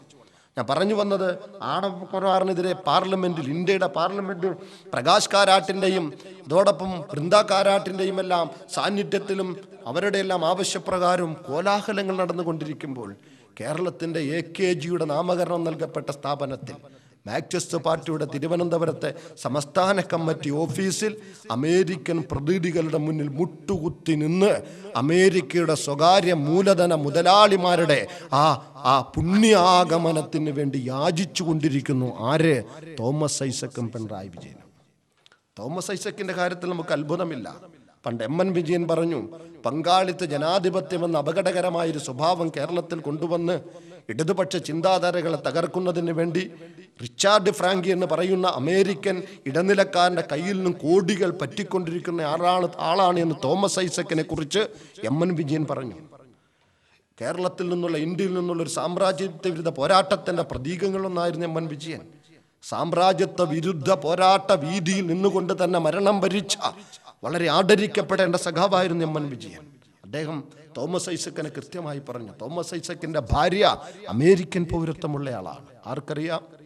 തോമസ് ഐസക്കിന്റെ കുട്ടി അമേരിക്കൻ പൗരത്വമുള്ളയാളാണ്. ഇന്ന് മാത്രമല്ല, വൻ ഉദ്യോഗത്തിലൂടെ ലക്ഷക്കണക്കിന് ഡോളർ കൈപ്പറ്റിക്കൊണ്ടിരിക്കുന്ന ഒരു ഭാര്യയുടെ ഭർത്താവാണ് തോമസ് ഐസക് എന്നതും അമേരിക്കയുമായി അഭേദ്യ ബന്ധം പുലർത്തുന്നുവെന്നതും കേരള രാഷ്ട്രീയത്തിന്റെ 1.5 പതിറ്റാണ്ട് മുമ്പുള്ള സമരം നിറഞ്ഞ പൊതുപ്രവർത്തന വീതിയിൽ നാളിതുവരെ അഥവാ 1.5 പതിറ്റാണ്ട് മുമ്പ് പരാമർശിക്കപ്പെടാത്ത പേരിന്റെ ഉടമയായിരുന്നു തോമസ് ഐസക് എന്ന് മനസ്സിലാക്കണം. ആദർശാധിഷ്ഠിതമായ ഒരു സാമ്രാജ്യത്വ വിരുദ്ധതയായിരുന്നില്ല മാർക്സിസ്റ്റ് പാർട്ടി കെട്ടിപ്പടുത്തിരുന്നത്. ആധുനിക മാർക്സിസ്റ്റ് പാർട്ടി EMSന്റെ കാലം മുതൽ മറിച്ച് പ്രായോഗിക രാഷ്ട്രീയത്തിന്റെ, വോട്ട് ബാങ്ക് രാഷ്ട്രീയത്തിന്റെ ഒരു സാമ്രാജ്യത്വ വിരുദ്ധ പദപ്രയോഗങ്ങൾ മാത്രമായിരുന്നു അവരെ ശീലിച്ചു പോന്നിരുന്നത് എന്നതിൻ്റെ ഉദാഹരണമാണ് ഇപ്പോൾ നാം പിണറായി വിജയനിലൂടെ കണ്ടുകൊണ്ടിരിക്കുന്നത്. ഇത് പശ്ചിമ ബംഗാളിന്റെ അവസ്ഥ എന്താണ്? പാർട്ടിയുടെ പരീക്ഷണശാല എന്ന് പറഞ്ഞ പശ്ചിമ ബംഗാൾ 3 പതിറ്റാണ്ട് കാലം ബുദ്ധദേവ് ഭട്ടാചാര്യ ഭരിച്ചു. അതിനു മുമ്പ് ജ്യോതി ബാസു ഭരിച്ച പശ്ചിമ ബംഗാളിന്റെ അവസ്ഥ എന്താണ്? പശ്ചിമ ബംഗാളിന്റെ രാഷ്ട്രീയ നേതൃത്വമാണ് അമേരിക്കയുമായി ഏറ്റവും കൂടുതൽ ബന്ധം പുലർത്തുന്നത് എന്ന് മാത്രമല്ല, ഫലസ്തീനികളോട് ഐക്യദാർഢ്യം പ്രഖ്യാപിച്ചുകൊണ്ട് CPMന്റെ പോളിറ്റ് ബ്യൂറോ പ്രമേയം പാസാക്കുമ്പോൾ ഇസ്രായേൽ സന്ദർശനം നടത്തിക്കൊണ്ടിരിക്കുന്നു. അന്ന് പശ്ചിമ ബംഗാളിന്റെ വികസനകാര്യ അതോറിറ്റി ചെയർമാനായിരുന്ന ജ്യോതി ബാസു. ഇന്ത്യയുടെ ഒരു സംസ്ഥാനത്തിന്റെ മുഖ്യമന്ത്രി ഏറ്റവും കൂടുതൽ ഇസ്രായേൽ സന്ദർശിച്ചിട്ടുണ്ടെങ്കിൽ അത് പശ്ചിമ ബംഗാളിന്റെ മാർക്സിസ്റ്റ് മുഖ്യമന്ത്രിമാരും മന്ത്രിമാരുമായിരുന്നുവെന്നത് നമുക്ക് തിരിച്ചറിയാൻ കഴിയും. ഒരു ഭാഗത്ത് ഇസ്രായേൽ വിരുദ്ധ പ്രഭാഷണങ്ങൾ, സാമ്രാജ്യത്വ വിരുദ്ധ പ്രഭാഷണങ്ങൾ, യാസർ അറാഫത്തിന്റെ ഫോട്ടോ പിടിച്ചുകൊണ്ട് ഫലസ്തീൻ ഐക്യദാർഢ്യ റാലികളും സമ്മേളനങ്ങളും മലപ്പുറത്ത് നടക്കുമ്പോൾ, മുസ്ലിം ഭൂരിപക്ഷ മേഖല നടക്കുമ്പോൾ, അതേ മാർക്സിസ്റ്റ് പാർട്ടിയുടെ പോളിറ്റ് ബ്യൂറോ മെമ്പർമാർ ഉൾപ്പെടെയുള്ള മന്ത്രിമാർ ഇസ്രായേൽ ചെന്നുകൊണ്ട് കരാറുകൾ ഒപ്പിട്ടുകൊണ്ടിരിക്കുന്നു. പശ്ചിമ ബംഗാളിന്റെ വികസനത്തിന് വേണ്ടിയുള്ള കരാർ, റോഡ് വികസനം, കാർഷിക വികസനം, സാമ്പത്തിക വികസനം, ഇത്തരം ഇതിനു വേണ്ടിയുള്ള കരാറുകൾ ഒപ്പിട്ടുകൊണ്ടിരിക്കുന്നു. ഇസ്രായേലുമായിട്ട് ചങ്ങാത്തം പുലർത്തിക്കൊണ്ടിരിക്കുന്നു. നമ്മൾ തിരിച്ചറിയേണ്ട സംഗതിയാണിത്. ഇവർ പറയുന്ന സാമ്രാജ്യത്വ വിരുദ്ധത നിരർത്ഥകമായി കൊണ്ടിരിക്കുന്നു. ഇന്ത്യ രാജ്യത്തിന്റെ മഹിതമായൊരു പാരമ്പര്യം, ആ പാരമ്പര്യം നിഷേധിക്കുന്ന, ആ പോരാട്ട വീര്യം തകർക്കുന്ന, ജനാധിപത്യ ബോധത്തെ അവമതിക്കുന്ന ഒരു ദുശ്ശീലങ്ങളിലേക്ക് ഇന്ത്യൻ രാഷ്ട്രീയ നേതൃത്വം, കേരള രാഷ്ട്രീയ നേതൃത്വം എത്തിപ്പെട്ടുകൊണ്ടിരിക്കുന്നു. ഈ തരത്തിൽ വേണം നാം ഇതിനെ കാണാൻ. അതോടൊപ്പം നമ്മുടെ രാജ്യം ഭരിക്കുന്നവരുടെ അവസ്ഥ എന്താണ്? ഇന്ത്യൻ നാഷണൽ കോൺഗ്രസ് ഞാൻ ആമുഖമായി സൂചിപ്പിച്ചിരുന്നു. ചേരിചേര നയത്തിന് നായകത്വം കൊടുത്ത മഹാനായ ഇന്ത്യയുടെ പ്രഥമ പ്രധാനമന്ത്രി പണ്ഡിറ്റ് ജവഹർലാൽ നെഹ്റു. ഇന്ത്യക്ക് ആണത്വമുണ്ടായിരുന്നു. ഇന്ത്യക്കന്ന് അണുവായുധമില്ല, പക്ഷെ ആണത്വമുണ്ട്. ഇന്ത്യക്കന്ന് ആണവോർജമില്ല, പക്ഷേ ആർജവും ഇന്ത്യക്കുണ്ടായിരുന്നു. ഇന്ത്യൻ ഭരണകൂടത്തിന് ലോകത്തിന്റെ നെറുകയിൽ നിന്നുകൊണ്ട് ശരിയോടൊപ്പം നിന്ന് തണ്ടേടത്തോടെ കൈ ഉയർത്തി സംസാരിക്കാൻ നട്ടലുള്ള നേതാക്കന്മാർ ഇന്ത്യ രാജ്യത്തിനുണ്ടായിരുന്നു. നിശ്ചയദാർഢ്യമുള്ള നേതാക്കന്മാർ, തണ്ടേടമുള്ള നേതാക്കന്മാർ, അത്തരം മാതൃകാ നേതൃത്വം ജനാധിപത്യത്തിന് ഇന്ത്യക്കുണ്ടായിരുന്നു. അതുകൊണ്ട് തന്നെ അമേരിക്കയുടെ കണ്ണിലെ കരടായി മാറി അന്ന് നെഹ്റു ഉൾപ്പെടെയുള്ളവർ. ഇന്നെന്താണ് ഭരണ നേതൃത്വത്തിന്റെ അവസ്ഥ? അമേരിക്ക പറയുന്നിടത്ത് മുട്ടിൽ ഇഴയുന്ന ദാരുണമായൊരു സ്ഥിതിവിശേഷത്തിലേക്ക് എത്തി. അമേരിക്ക പറയുന്നിടത്ത് ഒപ്പുചാർത്തുന്ന ഒരു അബദ്ധത്തിലേക്ക് 110 കോടി ജനാധിപത്യ ഇന്ത്യയുടെ പൗരസമൂഹത്തിന്റെ പ്രധാനമന്ത്രി, രാഷ്ട്ര നേതൃത്വം എത്തിപ്പെട്ടു. മൻമോഹൻ സിംഗിന് നമുക്കറിയാം, ഒരു ലോകബാങ്ക് ഉദ്യോഗസ്ഥനായിരുന്നു അദ്ദേഹം. ലോകബാങ്ക് ഉദ്യോഗസ്ഥനായിരുന്നു മിസ്റ്റർ മൻമോഹൻ സിംഗ്. ഇന്നും അതിന്റെ പെൻഷൻ പറ്റുന്നുണ്ടാകാം. അത്തരം ഒരു ലോകബാങ്ക് ഉദ്യോഗസ്ഥൻ അമേരിക്ക തീരുമാനിക്കുന്നയാളാണ് ലോകബാങ്കിന്റെ നിർണായകമായ പോസ്റ്റിലേക്ക് നിശ്ചയിക്കപ്പെടുന്നത്. ഒരുപക്ഷെ അത്തരം അമേരിക്കൻ വിധേയത്വം അദ്ദേഹം ധനകാര്യ വകുപ്പ് മന്ത്രിയായ നരസിംഹറാവു ഗവൺമെന്റിന്റെ കാലം മുതൽ ഇന്ത്യൻ ഭരണകൂടത്തിന് കാണിക്കേണ്ടി വന്നിട്ടുണ്ട്. ഇന്ത്യ രാജ്യത്തിന്റെ സ്വാതന്ത്ര്യ സമര ചരിത്രം പറയുന്ന ഇന്ത്യൻ നാഷണൽ കോൺഗ്രസ് അത്ര വലിയ അമേരിക്കൻ വിധേയത്വത്തിലേക്ക് എത്തിപ്പെട്ടു എന്നതാണ് നാം തിരിച്ചറിയേണ്ടത്. ഒരു സംഭവം നിങ്ങൾക്കറിയുമോ? ഈ രാജ്യത്തെ കോടിക്കണക്കിന് സാധാരണക്കാർക്ക് ഉപകാരമുള്ള ഒരു കരാറായിരുന്നു ഇറാനുമായിട്ടുള്ള വാതക കരാർ. ആ പൈപ്പ് ലൈൻ, അതുമായി ബന്ധപ്പെട്ട് ചർച്ചകൾ നടന്നുകൊണ്ടിരിക്കുമ്പോൾ ഇറാനുമായി അത്തരം ഒരു കരാറിൽ ഒപ്പിടാൻ പാടില്ല എന്ന് പരസ്യമായി പ്രഖ്യാപിച്ചു അമേരിക്ക പ്രഖ്യാപിക്കുന്നു. അന്ന് നമ്മുടെ രാജ്യത്തിന്റെ ഓയിൽ മന്ത്രിയായിരുന്നു മണിശങ്കർ അയ്യർ, അന്നത്തെ പെട്രോളിയം വകുപ്പ് മന്ത്രി മണിശങ്കർ അയ്യർ. അമേരിക്കയുടെ മണിശങ്കർ അയ്യർക്ക് ഒരു പ്രത്യേകത കൂടിയുണ്ട്. ഇന്ത്യ പോലുള്ള ഒരു രാഷ്ട്രവുമായി ഏറ്റവും കൂടുതൽ സൗഹൃദ സാധ്യതയുള്ളത് അറബ് രാഷ്ട്രങ്ങളാണെന്ന് പലപ്പോഴും പറയാറുണ്ട്. കാരണം അത്ര ഒരു സാംസ്കാരിക ബന്ധം പോലും അറബ് രാഷ്ട്രങ്ങളുമായി ഉണ്ടാകണമെന്ന് പറയുകയും ഓയിൽ ഡിപ്ലോമസി എന്ന പുതിയൊരു സിദ്ധാന്തം കൊണ്ടുവന്ന് അറബ് രാഷ്ട്രങ്ങളുമായിട്ടുള്ള അയൽരാഷ്ട്ര ബന്ധത്തെ അത്ര ഒരു ആദർശാധിഷ്ഠിത ബന്ധമാക്കി മാറ്റിയ ഒരു മന്ത്രിയായിരുന്നു മണിശങ്കർ അയ്യർ. രാജ്യത്തിന്റെ പൊതുവികാരം തിരിച്ചറിഞ്ഞ മന്ത്രി. അദ്ദേഹം അമേരിക്ക ഇറാനുമായിട്ടുള്ള കരാറ് പാടില്ല എന്ന് അങ്ങ് അമേരിക്കൻ വിദേശകാര്യ വകുപ്പ് അസിസ്റ്റന്റ് സെക്രട്ടറി ഡെപ്യൂട്ടി സെക്രട്ടറി പറയുമ്പോൾ ഡൽഹിയിൽ പിറ്റേ ദിവസം പത്രസമ്മേളനം നടത്തി പ്രിയപ്പെട്ട ഇന്ത്യയുടെ ഓയിൽ മന്ത്രി പറഞ്ഞു, പെട്രോളിയം വകുപ്പ് മന്ത്രി മണിശങ്കർ അയ്യർ പറഞ്ഞു, ഇന്ത്യയുടെ ആഭ്യന്തര കാര്യത്തിൽ അമേരിക്ക ഇടപെടാൻ പാടില്ല. ഇറാൻ ഞങ്ങളുടെ സഹകരിക്കുന്ന രാഷ്ട്രമാണ്. അതുകൊണ്ട് ഇറാനുമായിട്ടുള്ള കരാർ ഈ രാജ്യത്തിന്റെ പൗരസമൂഹത്തിന്റെ താല്പര്യമാണ്. അതിനെതിരെ ഒരു നിലപാട് സ്വീകരിക്കണമെന്ന് പറഞ്ഞ് രാജ്യത്തിന്റെ ഭരണപരമായ ആഭ്യന്തര സംഗതികൾ അമേരിക്ക ഇടപെടരുത് എന്ന് പരസ്യമായി പറഞ്ഞതിന്റെ 48 മണിക്കൂർ പൂർത്തിയാകുന്നതിന് മുമ്പ് ജനാധിപത്യ ഇന്ത്യയുടെ സെൻട്രൽ ക്യാബിനറ്റിൽ നിന്നും പുറത്തു പോകേണ്ടി വന്നു മണിശങ്കർ അയ്യർക്ക്. എന്താ കാരണം? അമേരിക്കക്കെതിരെ പറഞ്ഞ ഒരാള് ക്യാബിനറ്റ് മന്ത്രിയായാലും അതിൽ തുടരാൻ ഈ രാജ്യത്തിന്റെ സംവിധാനം അനുവദിക്കാത്ത തലത്തിലേക്ക് അമേരിക്കൻ ദാസ്യ മനോഗതി വളർന്നുകൊണ്ടിരിക്കുന്നു. കാര്യങ്ങൾ അമേരിക്ക തീരുമാനിക്കുന്നതിലേക്കെത്തി. അതുപോലെ നമുക്ക് ബോധ്യമുണ്ടല്ലോ, അമേരിക്ക ലോകത്ത് ഓരോ രാഷ്ട്രങ്ങളെയും കുറ്റപ്പെടുത്താറുണ്ട്. നമ്മുടെ രാജ്യത്തിന്റെ IB-യുടെ അസിസ്റ്റന്റ് ഡയറക്ടർ, ഇന്റലിജൻസ് ബ്യൂറോയുടെ അസിസ്റ്റന്റ് ഡയറക്ടർ, അദ്ദേഹം ഈ രാജ്യത്തെ സർവ്വ രഹസ്യ രേഖകളുമായി അമേരിക്കയിലേക്ക് പോയി. പക്ഷേ അമേരിക്കയിൽ നിന്നും അദ്ദേഹത്തെ വിട്ടുകിട്ടണമെന്ന് പറയാനുള്ള ഒരു ആർജവം നമ്മുടെ ഭരണകൂടം കാണിച്ചിട്ടില്ല. IB രാജ്യത്തിന്റെ എല്ലാ രഹസ്യ വിവരങ്ങളും സ്വരൂപിക്കുന്ന ഒരു സംവിധാനത്തിന്റെ അസിസ്റ്റന്റ് ഡയറക്ടർ ഇത് മുഴുവനുമായി അമേരിക്കയിലേക്ക് പോയിട്ട് തിരിച്ചിങ്ങോട്ട് വിട്ടുതരണം എന്ന് പറയാനുള്ള ഒരു അവസരം രാജ്യത്തിന്റെ ഭരണകൂടം കാണിച്ചിട്ടില്ല. ഇന്ന് ആ ദേശദ്രോഹ പ്രവർത്തനം നടത്തിയ അസിസ്റ്റന്റ് ഡയറക്ടർ അമേരിക്കയിൽ സ്വൈര്യമായി ജീവിച്ചുകൊണ്ടിരിക്കുന്നു. ആർക്ക് വേണ്ടിയാണ് അത് ചെയ്തത്? ആരുടെ താല്പര്യപ്രകാരമാണ് അത് ചെയ്തത്? ഇന്ത്യൻ ഭരണകൂടം നിസ്സംഗത പുലർത്തുന്നത് എന്താണ്? മൻമോഹൻ സിംഗ് നെഹ്റുവിന്റെ പാരമ്പര്യം പറയുന്ന ഇന്റർനാഷണൽ കോൺഗ്രസിന്റെ പിന്മുറക്കാരനായ പ്രധാനമന്ത്രിയെങ്കിൽ ആർജവത്തോട് അമേരിക്കയോട് കാര്യം പറയാത്തത് എന്താണ്? രാജ്യത്തിന്റെ ആ വിദേശകാര്യ വകുപ്പ് തന്റെ ഇടം കാണിക്കാത്തത്? ഏത് പക്ഷത്തിൽ നിൽക്കുന്നു രാജ്യത്തിന്റെ ഭരണകൂടം? അതുപോലെ നമുക്കറിയാം, ഭോപ്പാൽ ദുരന്തമുണ്ടായി. എന്താ നഷ്ടപരിഹാരം വേണ്ടതുപോലെ കിട്ടിയോ?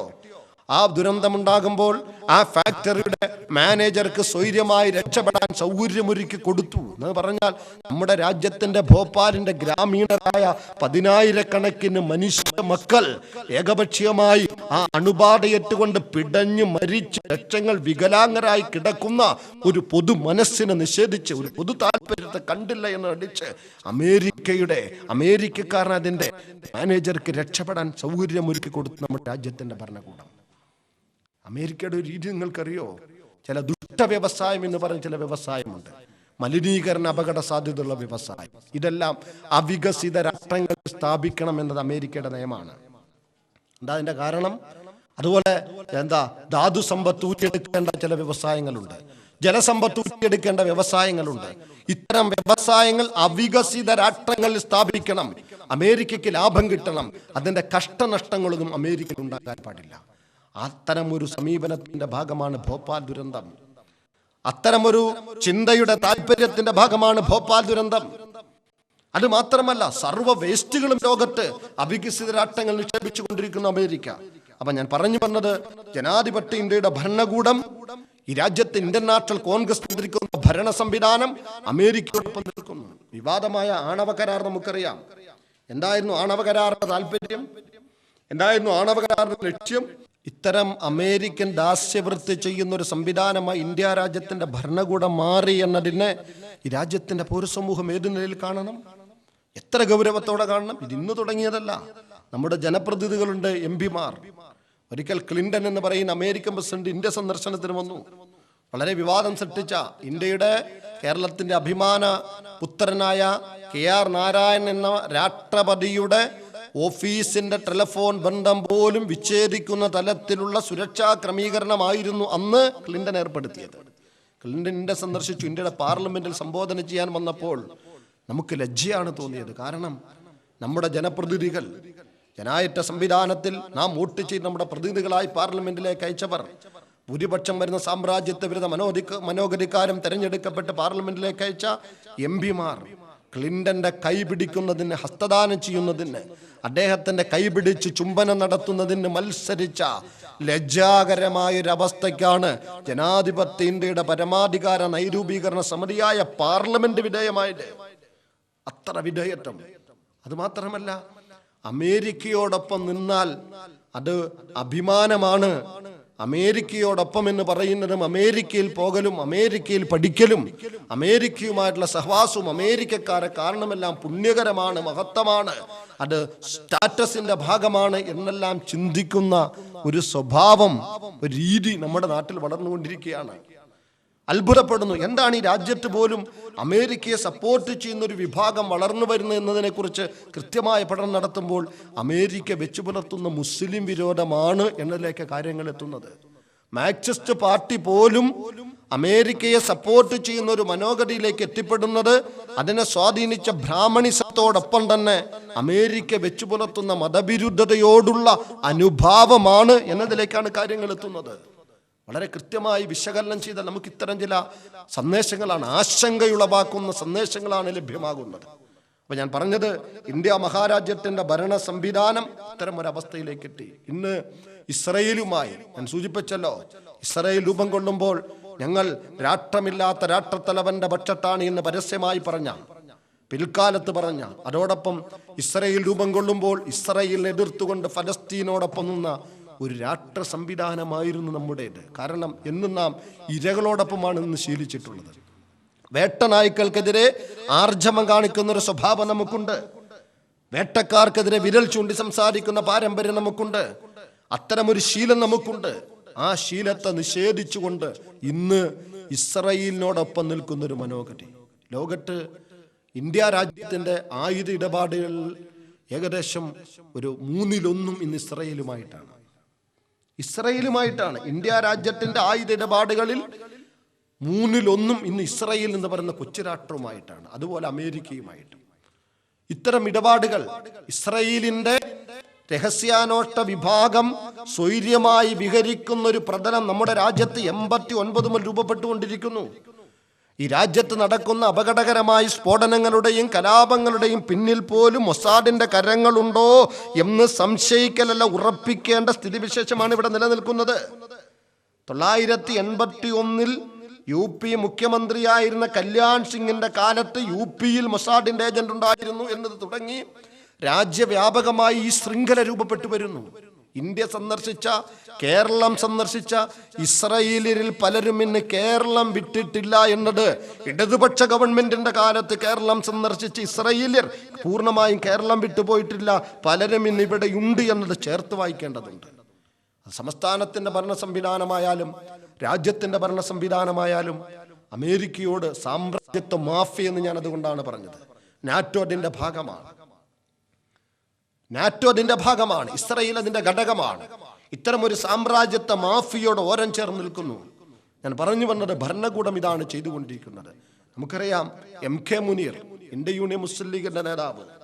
ഞാൻ പറഞ്ഞു, കോൺഗ്രസ്സുകാർ മാത്രമല്ല, കോൺഗ്രസ്സുകാർ ചെയ്ത് നമുക്ക് മനസ്സിലാകും. കാരണം കോൺഗ്രസിന്റെ ഒരു ദേശീയ നേതൃത്വത്തിലേക്ക് വളർന്നു വന്ന സാമ്രാജ്യത്വ ദാസ്യന്മാർ ഒരുപാടുണ്ട്. മൻമോഹൻ സിംഗ് അതിന്റെ ഉദാഹരണം ഞാൻ ഇവിടെ സൂചിപ്പിച്ചു. ഇടതുപക്ഷം അത്തരത്തിൽപ്പെട്ട് നമുക്ക് ആശങ്കയുണ്ട്. പക്ഷേ ഇന്ത്യ യൂണിയൻ മുസ്ലിം ലീഗിന്റെ നേതാക്കൾ പോലും എന്ന് പറഞ്ഞാൽ മതന്യൂനപക്ഷങ്ങളുടെ ജനാധിപത്യ അവകാശങ്ങൾക്ക് വേണ്ടി, പൗരാവകാശങ്ങൾക്ക് വേണ്ടി പ്രവർത്തിക്കുന്നുവെന്ന് പറഞ്ഞ ഖായിദെ മില്ലത്ത് ഇസ്മായിൽ സാഹിബിന്റെ പാർട്ടിയുടെ പിന്മുറക്കാർ സാമ്രാജ്യത്വ ദാസ്യവേലയിലേക്ക് എത്തിപ്പെട്ടു എന്നതിനെ നാം ഗൗരവത്തോടെ കാണണം. കാരണം ലോകത്ത് സാമ്രാജ്യത്വം ഇന്ന് കാർന്നു തിന്നാൻ വെമ്പൽ കൊള്ളുന്നത് ഞാൻ സൂചിപ്പിച്ചു. ഒന്ന്, അവർക്കെതിരെ സമരസന്നാഹമൊരുക്കുന്ന ഇടതുപക്ഷ ചിന്താധാരകളെയാണ്. അതിനപ്പുറത്ത് അതിൻ്റെ തകർച്ച ബോധ്യം വന്നപ്പോൾ, സോവിയറ്റ് യൂണിയന്റെ തകർച്ചയോടെ അത്തരം ഒരു രാഷ്ട്രീയ വ്യവസ്ഥയുടെ രാഷ്ട്ര സംവിധാനം തകർന്നുവെന്ന് ബോധ്യം വന്നു. അതിനുശേഷം ലോകത്ത് ഇസ്ലാമികമായ വ്യവസ്ഥയിൽ അധിഷ്ഠിതമായ സംവിധാനം സൃഷ്ടിക്കുന്ന സാമ്രാജ്യത്വ വിരുദ്ധ പ്രതിരോധങ്ങളെയാണ് അമേരിക്ക ആശങ്കയോടെ കാണുന്നത്. അതുകൊണ്ട് തന്നെ രാഷ്ട്രങ്ങളെ വിലക്ക് വാങ്ങിക്കൊണ്ടിരിക്കുന്നു. പക്ഷേ അതിനെ അതിജീവിക്കുന്ന പോരാട്ട ശൗര്യങ്ങൾ ലോകവ്യാപകമായി അതിശക്തമായി രൂപം പ്രാപിച്ചുകൊണ്ടിരിക്കുന്നു. പക്ഷെ കേരളത്തിന് പ്രത്യേകതയുണ്ട്, ഇന്ത്യക്കുണ്ട്, പ്രത്യേകിച്ച് കേരളത്തിനുണ്ട്. ലോകത്ത് ഇന്ത്യ മഹാരാജ്യത്ത് ഒരു മതസംസ്കൃതിയിലും പൊതുബോധത്തിലും സാമ്പത്തിക ഔന്നിത്യത്തിലും വിദ്യാഭ്യാസ സ്ഥാപനങ്ങളിലെല്ലാം ഒരു പരിധിവരെ ഈ രാജ്യത്ത് മുന്നിൽ നിൽക്കുന്ന മുസ്ലിം ജനവിഭാഗം മുന്നിൽ നിൽക്കുന്ന ഒരു സംസ്ഥാനം കേരളമാണ്. ചിലർ പറയലുണ്ട് അത് ഇന്ത്യ യൂണിയൻ മുസ്ലിം ലീഗിന്റെ ഭരണ നേട്ടം കൊണ്ടാണെന്ന്. അത് അബദ്ധമാണത്. ഇന്ത്യ യൂണിയൻ മുസ്ലിം ലീഗിന്റെ ഭരണ നേട്ടം കൊണ്ട് കേരളത്തിന്റെ മുസ്ലിം സമൂഹത്തിന് പ്രത്യേകിച്ചൊരു നേട്ടവും ലഭ്യമായിട്ടില്ല. അതിനോടൊപ്പം നിൽക്കുന്ന പ്രമാണി വർഗത്തിന് കുറച്ച് നേട്ടങ്ങൾ ഉണ്ടാകാം, അതിന് ഓരം ചേർന്ന് നിൽക്കുന്ന പലർക്കും നേട്ടങ്ങൾ ഉണ്ടാകാം. മുസ്ലിം സമൂഹം എന്ന നിലയിൽ ഒരു പ്രത്യേകമായ എന്തെങ്കിലും ഒരു ഭരണ ആനുകൂല്യം ഇന്ത്യ യൂണിയൻ മുസ്ലിം ലീഗിനെ കൊണ്ട് കിട്ടിയിട്ടില്ല, കിട്ടണമെന്ന് നാം അഭിപ്രായപ്പെടുന്നുമില്ല. അതുമായി ബന്ധപ്പെട്ട ചില ആളുകൾക്ക് ഉണ്ടാകാം. മുസ്ലിം സമുദായത്തിന് പൊതുവെ ഒന്നും കിട്ടിയിട്ടില്ല സമുദായം എന്ന പരിഗണനയിലൂടെ. പിന്നെ കേരളത്തിൽ ഗൾഫ് പണത്തിന്റെ ബന്ധം, ഗൾഫ് തൊഴിലാളികൾ, പ്രവാസികൾ കേരളത്തിൽ എല്ലാ മതവിഭാഗങ്ങൾക്കപ്പുറത്ത് മുസ്ലിം വിഭാഗത്തിന് ഒരുപാട് സംഭാവന അർപ്പിച്ചിട്ടുണ്ട്. കേരളത്തിന്റെ വിദ്യാഭ്യാസ സ്ഥാപനങ്ങളൊന്ന് പരിശോധിക്ക്, ഇന്ത്യ യൂണിയൻ മുസ്ലിം ലീഗിന്റെ സംഭാവനയല്ല, പ്രവാസികളുടെ കഠിനാധ്വാനികളായ മുസ്ലിം സമൂഹത്തിന്റെ സംഭാവനയാണ് മുസ്ലിം സമുദായത്തിന്റെ സ്ഥാപനങ്ങൾ. അതുപോലെ സാമ്പത്തികമായ പുരോഗതി, വിദ്യാഭ്യാസപരമായ പുരോഗതി, ഇതിലെല്ലാം കേരളത്തിൽ ഇത്തരം ചില പൊതുബോധങ്ങളും സാമ്പത്തിക പുരോഗതിക്ക് ഇത്തരം ചില ഗൾഫ് തൊഴിലുകളും ഗൾഫുമായി ബന്ധപ്പെട്ട വ്യവസായങ്ങൾ ഉൾപ്പെടെ കാരണമായിട്ടുണ്ട്. ഇന്ത്യ യൂണിയൻ മുസ്ലിം ലീഗിന്റെ ഭരണ നേട്ടങ്ങളല്ല ഇതൊന്നും ഞാൻ പറഞ്ഞു. പക്ഷേ ഇന്ത്യ യൂണിയൻ മുസ്ലിം ലീഗ് മുസ്ലിം സമുദായത്തിന്റെ ഒരു രാഷ്ട്രീയ പ്രസ്ഥാനം എന്ന നിലയിൽ ഈ രാജ്യത്ത്, കേരള സംസ്ഥാനത്ത് ഒരു അഡ്രസ് ഉണ്ടാക്കിയിട്ടുണ്ട്. പക്ഷേ അതിന്ന് എവിടെ നിൽക്കുന്നു?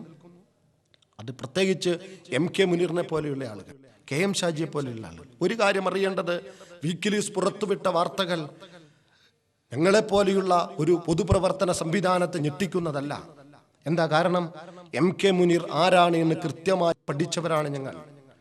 ഇന്ത്യ രാജ്യത്ത് സംഘ് പരിവാർ ഉയർത്തിവിടുന്ന വർഗീയ കലാപങ്ങളെയും മുസ്ലിം വിരുദ്ധ പ്രചരണങ്ങളെയും നെഞ്ചിലേറ്റിക്കൊണ്ട് അവരോട് ഓരം ചേർന്ന് നിന്നുകൊണ്ട് കേരളത്തിന്റെ പൊതുമനസ്സുകളിൽ മുസ്ലിം സമുദായത്തെ കരിവാരിത്തേക്കാൻ മത്സരിച്ച നേതാക്കളിൽ ഒരാളാണ് MK മുനീർ.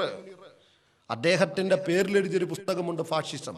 അദ്ദേഹത്തിന്റെ പേരിലെഴുതിയ പുസ്തകം ഞാൻ പറയുന്നത്, ഞാൻ അതിലേക്ക് കടക്കുന്നില്ല. MK മുനീറിന്റെ കേരളത്തിന്റെ പൊതുപ്രവർത്തന പാരമ്പര്യം ഇന്ത്യ യൂണിയൻ മുസ്ലിം ലീഗുമായി പോലും അദ്ദേഹത്തിന് ബന്ധമില്ലായിരുന്നു.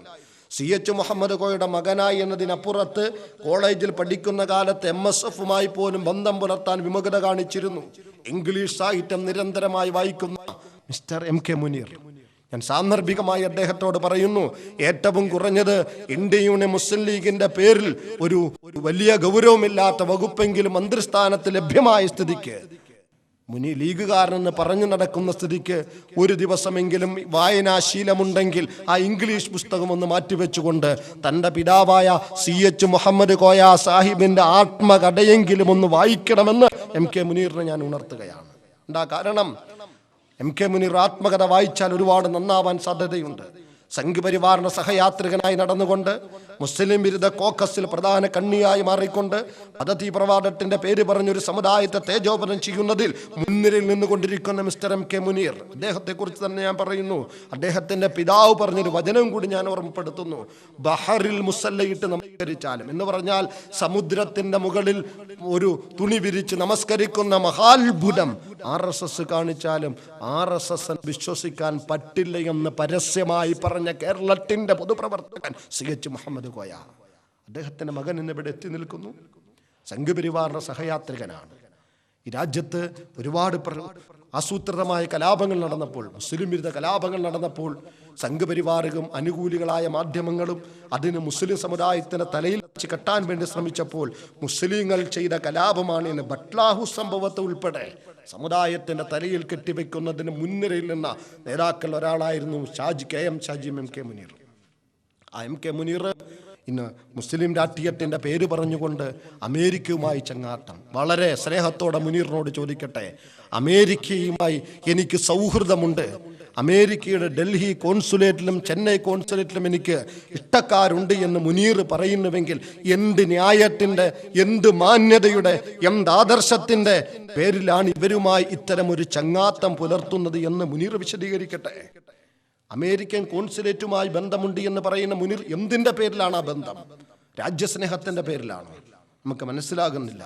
ഇല്ലാത്ത തീവ്രവാദത്തിന്റെ കഥകൾ പറഞ്ഞുകൊണ്ട് എന്തെങ്കിലും നക്കാപ്പിച്ച വാങ്ങി ഒരു പൊതുധാരയെ നിഷേധിക്കുന്ന, പൊതുധർമ്മത്തെ നിഷേധിക്കുന്ന ഒരു നീചനായി മാറാൻ പാടില്ല എം കെ മുനീർ.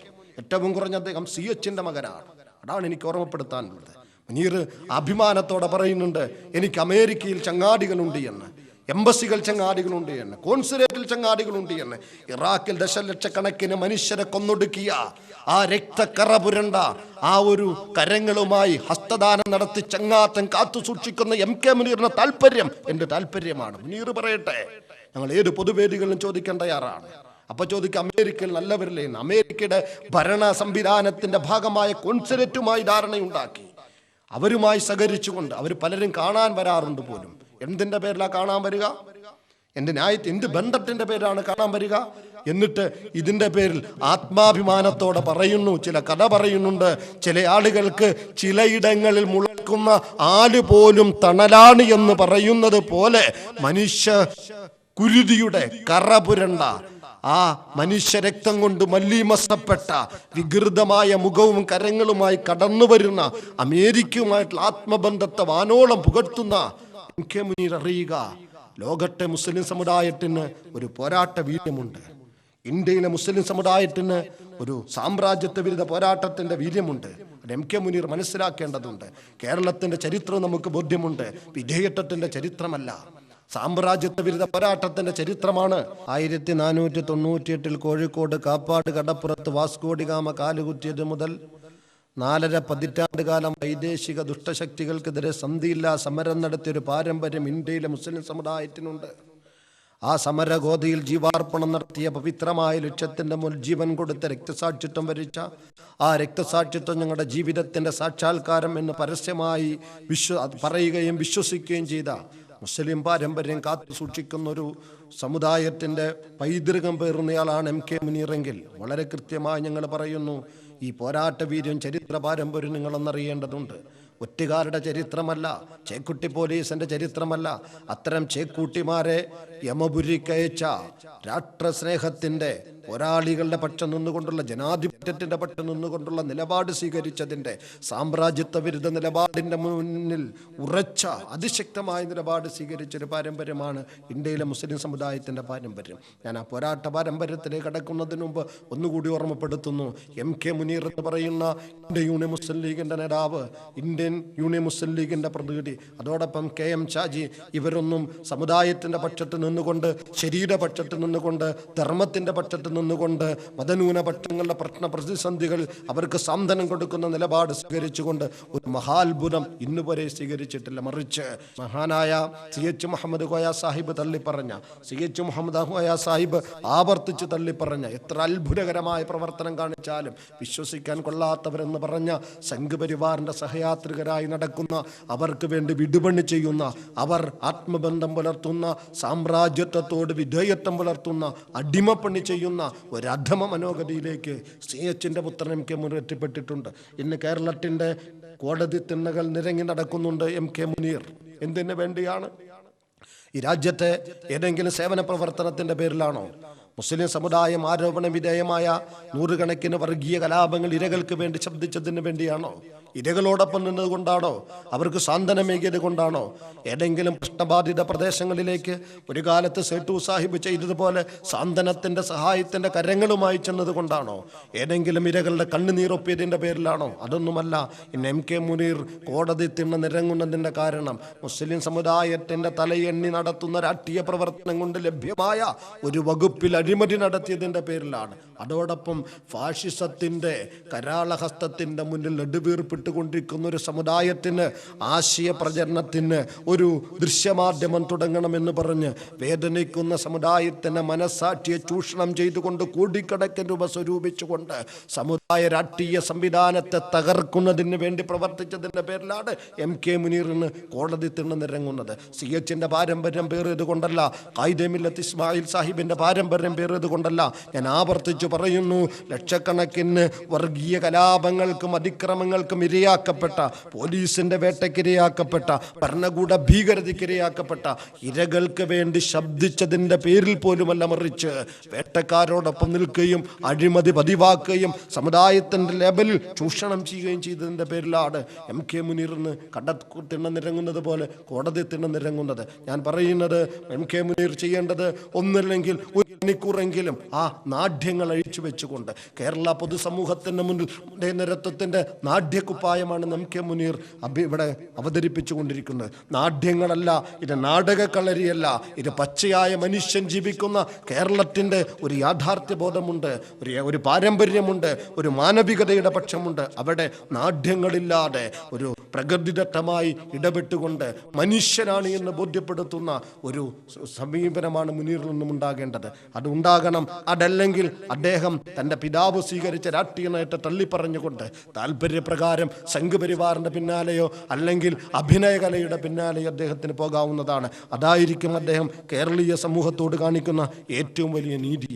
കച്ചവട താല്പര്യത്തോടെ, ചൂഷണ താല്പര്യത്തോടെ കേരളത്തിന്റെ തീരദേശത്തേക്ക് വന്ന വാസ്കോഡി ഗാമയ്ക്കെതിരെ അതിശക്തമായ നിലപാട് സ്വീകരിച്ച കുഞ്ഞാലിമരക്കാരുടെ പാരമ്പര്യം കേരളത്തിന്റെ പാരമ്പര്യമാണ്. ആലി മുസ്ലിയാരുടെ പാരമ്പര്യം അത് കേരളത്തിന്റെ പാരമ്പര്യമാണ്. നികുതി നിഷേധ പ്രസ്ഥാനത്തിലൂടെ സാമ്രാജ്യത്വത്തെ മുട്ടുകുത്തിക്കാൻ ശ്രമിച്ച മഹാനായ വെളിയങ്കോട് ഉമർ ഖാലിയുടെ പാരമ്പര്യം അത് കേരളത്തിന്റെ പാരമ്പര്യമാണ്. സുഭാഷ് ചന്ദ്രബോസിന്റെ പാരമ്പര്യം ജനാധിപത്യ ഇന്ത്യയുടെ പോരാട്ട വീരന്റെ പാരമ്പര്യമാണ്. അങ്ങനെ ഒരുപാട് പാരമ്പര്യം പേറുന്ന അതോടൊപ്പം നാം 1798 ശ്രീരംഗനാട് പട്ടണത്ത് വെച്ച് ബ്രിട്ടീഷ് മേധാവിത്വത്തിന്റെ സൈനിക സംവിധാനത്തിന്റെ ആ വെടി നെഞ്ചിലേറ്റുകൊണ്ട് പിടഞ്ഞു വീണ് മരിക്കുന്നതിന് മുന്നോടിയായി വീണ്ടും തന്റെ പോരാട്ട ശൗര്യം കാണിച്ച് അവസാനം ശ്രീരംഗനാട് പട്ടണത്ത് പിടഞ്ഞു വീണ് മരിക്കുമ്പോൾ ബ്രിട്ടീഷ് മേധാവിത്വത്തിന്റെ മുഖത്ത് കരം ചൂണ്ടിക്കൊണ്ട്, ഇല്ല, ഇന്ത്യ രാജ്യത്തെ കീഴ്പ്പെടുത്താൻ നിങ്ങൾക്ക് സാധ്യമല്ല.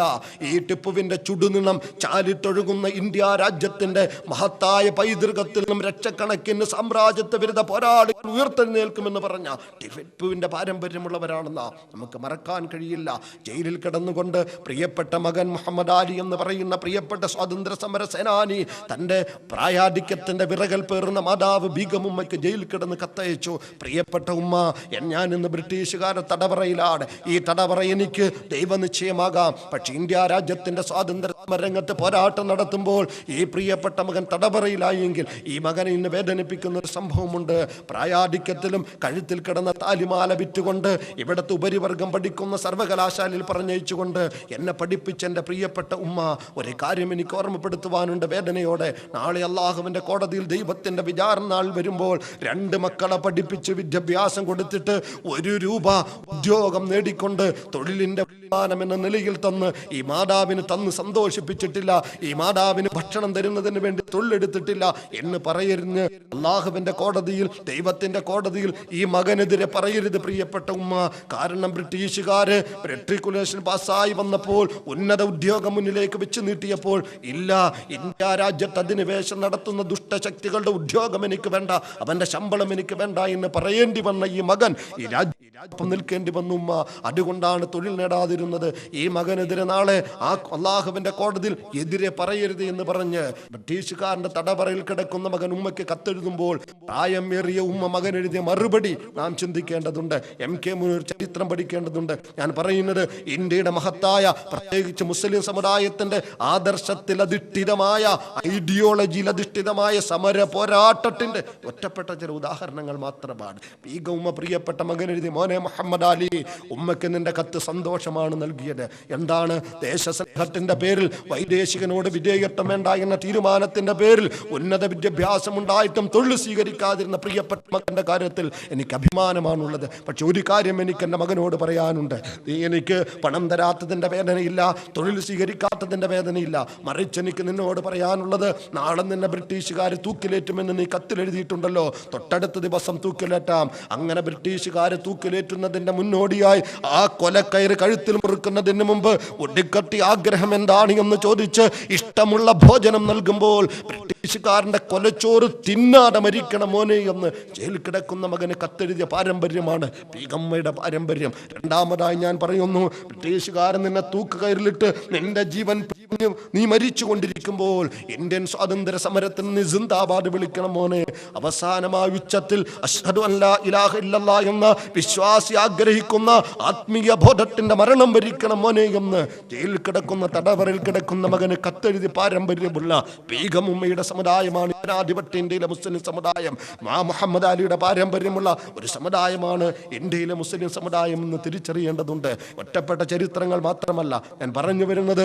ജയിൽ എന്ന് പറയുന്നത് പെറ്റുകിടക്കാനുള്ളതല്ല, മറിച്ച് രാജ്യത്തിന്റെ സ്വാതന്ത്ര്യ സമര സേനാനികളുടെ വിശ്രമ കേന്ദ്രമാണ് എന്ന് പറഞ്ഞ ആളുകളെ സമ്മാനിച്ച ഒരു പാരമ്പര്യമാണ് ഇന്ത്യയിലെ മുസ്ലിം സമുദായത്തിന്. അതുകൊണ്ട് ഞാൻ സാമുദായികത മാത്രം പറയുകയില്ല. ഇന്ത്യ രാജ്യത്ത് ജാതിമത ഭേദമന്യേ കഠിനാധ്വാനത്തിലൂടെ നേടിയെടുത്ത ഈ രാജ്യത്തിന്റെ പരമാധികാരമുണ്ട്. ഈ രാജ്യത്തിന്റെ ഒരു ഐശ്വര്യത്തിന്റെ സാമൂഹിക സ്ഥിതിവിശേഷമുണ്ട്. രാജ്യത്തിന്റെ രാഷ്ട്രീയാധികാരമുണ്ട്. അതാണ് ഏറ്റവും വലുത്. നാം വീണ്ടെടുത്തതാണ് പോരാട്ടത്തിലൂടെ, സമർപ്പണത്തിലൂടെ. ലക്ഷക്കണക്കിന് രക്തസാക്ഷികൾ, അവരുടെ ആത്മാവ് ഇതിനെ വീക്ഷിക്കുന്നുണ്ടാകാം. അതുകൊണ്ട് എനിക്ക് ഓർമ്മപ്പെടുത്താനുള്ളത്, ഈ രാജ്യത്തെ പൊതുസമൂഹം എന്നിൽ, പൗരധർമ്മമുള്ളവരെന്നൊന്നിൽ, ജനാധിപത്യ ഇന്ത്യയുടെ ഭരണഘടനയിൽ അതിൻ്റെ ഭേദഗതിയിൽ പറയുന്ന ഒരു പ്രധാനപ്പെട്ട സംഗതിയുണ്ട്. പൗരന്മാരുടെ മൗലികമായ കർത്തവ്യങ്ങൾ. അതൊരു ചെറിയ സംഗതിയല്ല. നമുക്കൊരു കർത്തവ്യമുണ്ട്. ഈ രാജ്യത്തിൻ്റെ പരമാധികാരം കാത്തു സൂക്ഷിക്കാനുള്ള കർത്തവ്യം, ഈ രാജ്യത്തിൻ്റെ രാഷ്ട്രീയ അധികാരം കാത്തു സൂക്ഷിക്കാനുള്ള, ഈ രാജ്യത്തിൻ്റെ ജനാധിപത്യം കാത്തു സൂക്ഷിക്കാനുള്ള ഒരു ഉത്തരവാദിത്വം നമുക്കുണ്ട്. അതാർക്കും ഈ രാജ്യത്തെ ഒറ്റിക്കൊടുക്കുന്നവർക്ക് വെച്ചു കൊടുക്കേണ്ടതല്ല. ഈ രാജ്യത്തിൻ്റെ സംവിധാനത്തെ ചൂഷണം ചെയ്തുകൊണ്ട് വൈദേശികന്റെ മുന്നിൽ ഓച്ചാനിച്ച് നിൽക്കുന്നവരുടെ കാൽ കീഴിൽ വെച്ച് കൊടുക്കേണ്ടതല്ല. മറിച്ച് സ്വാതന്ത്ര്യ സമര പോരാട്ട വീര്യം നെഞ്ചിലേറ്റിക്കൊണ്ട് വീണ്ടെടുക്കേണ്ടതാണ് എന്ന ഒരു സന്ദേശമാണ് പൊതുസമൂഹത്തിന് കൊടുക്കാനുള്ളത്. അതുകൊണ്ട് അപകടസ്ഥിതിയിലേക്ക് ലോകത്തെ നയിക്കാൻ അമേരിക്ക മത്സരിച്ചു കൊണ്ടിരിക്കുമ്പോൾ മാർക്സിസത്തിന്റെ പേര് പറഞ്ഞ് ലോകത്തെ 7 പതിറ്റാണ്ട് ഭയപ്പെടുത്തി, ഇന്ന് മുസ്ലിം തീവ്രവാദത്തിന്റെ പേര് പറഞ്ഞ് ലോകത്തെ ഭയപ്പെടുത്തി മുസ്ലിം സംസ്കൃത മണ്ണിലേക്ക് അധിനിവേശം നടത്തിക്കൊണ്ടിരിക്കുമ്പോൾ, എച്ചിലുകൾ എറിഞ്ഞു കൊടുത്തുകൊണ്ട് ലോക ഭരണകൂടത്തെ വരുതിയിലാക്കിക്കൊണ്ടിരിക്കുമ്പോൾ, ലോകത്തിന്റെ സർവ്വമേഖല നിരീക്ഷണം നടത്തി, സർവ്വമേഖലയിലും സൈനിക വിന്യാസം നടത്തി, സാമ്പത്തികമായ കരാറുകളിൽ ഏർപ്പെട്ടുകൊണ്ട് ലോകത്തെ കീഴടക്കുന്നതിന് വേണ്ടി മത്സരിച്ച് ആ മത്സരത്തിന് മുന്നിൽ ലോകത്ത് രാജ്യത്തിന്റെ ജനാധിപത്യ ഗവൺമെന്റുകൾ പോലും മുട്ടുമടക്കിക്കൊണ്ടിരിക്കുമ്പോൾ പൗരബോധമാണ് ഉണരേണ്ടത്. ഇവിടെയാണ് ഞാൻ ഓർമ്മപ്പെടുത്തുന്നത്, ഇതിനെതിരെ ശക്തമായ പ്രതിഷേധം രൂപപ്പെടുത്തിയിരുന്ന ഇടതുപക്ഷ ധാരകൾ ലോകത്ത് തകർന്നടിഞ്ഞുകൊണ്ടിരിക്കുന്നു. അവർ ആ മുന്നേറ്റത്തിൽ നിന്നും പിന്നോക്കം പോയിക്കൊണ്ടിരിക്കുന്നു. ലോകത്ത് ഇസ്ലാമിക ചിന്താധാര അത്തരം പോരാട്ട വീര്യങ്ങൾ നെഞ്ചിലേറ്റുന്നുണ്ട്. അതിനപ്പുറത്ത് നമുക്ക് ഇന്ത്യയുടെ ജനാധിപത്യ ബോധമാണ് ഈ പോരാട്ടത്തിന് ആവേശം കൊടുക്കുന്നത്. നമ്മുടെ പൗരധർമ്മമാണ് ആവേശം കൊടുക്കുന്നത്. ഇന്റർനാഷണൽ കോൺഗ്രസ് ഈ സത്തയെ തകർക്കുന്നു. ഗാന്ധിജി ഉയർത്തിപ്പിടിച്ച, നെഹ്റു ഉയർത്തിപ്പിടിച്ച, സുഭാഷ് ചന്ദ്രബോസ് ഉയർത്തിപ്പിടിച്ച ആ മഹിതമായ പോരാട്ട സന്ദേശത്തെ, ജനാധിപത്യ ബോധത്തെ, രാഷ്ട്രപക്ഷപാതിത്വത്തെ എതിർത്തുകൊണ്ട് അപകടകരമായ നിലപാടിലേക്ക് പോയിക്കൊണ്ടിരിക്കുന്നു.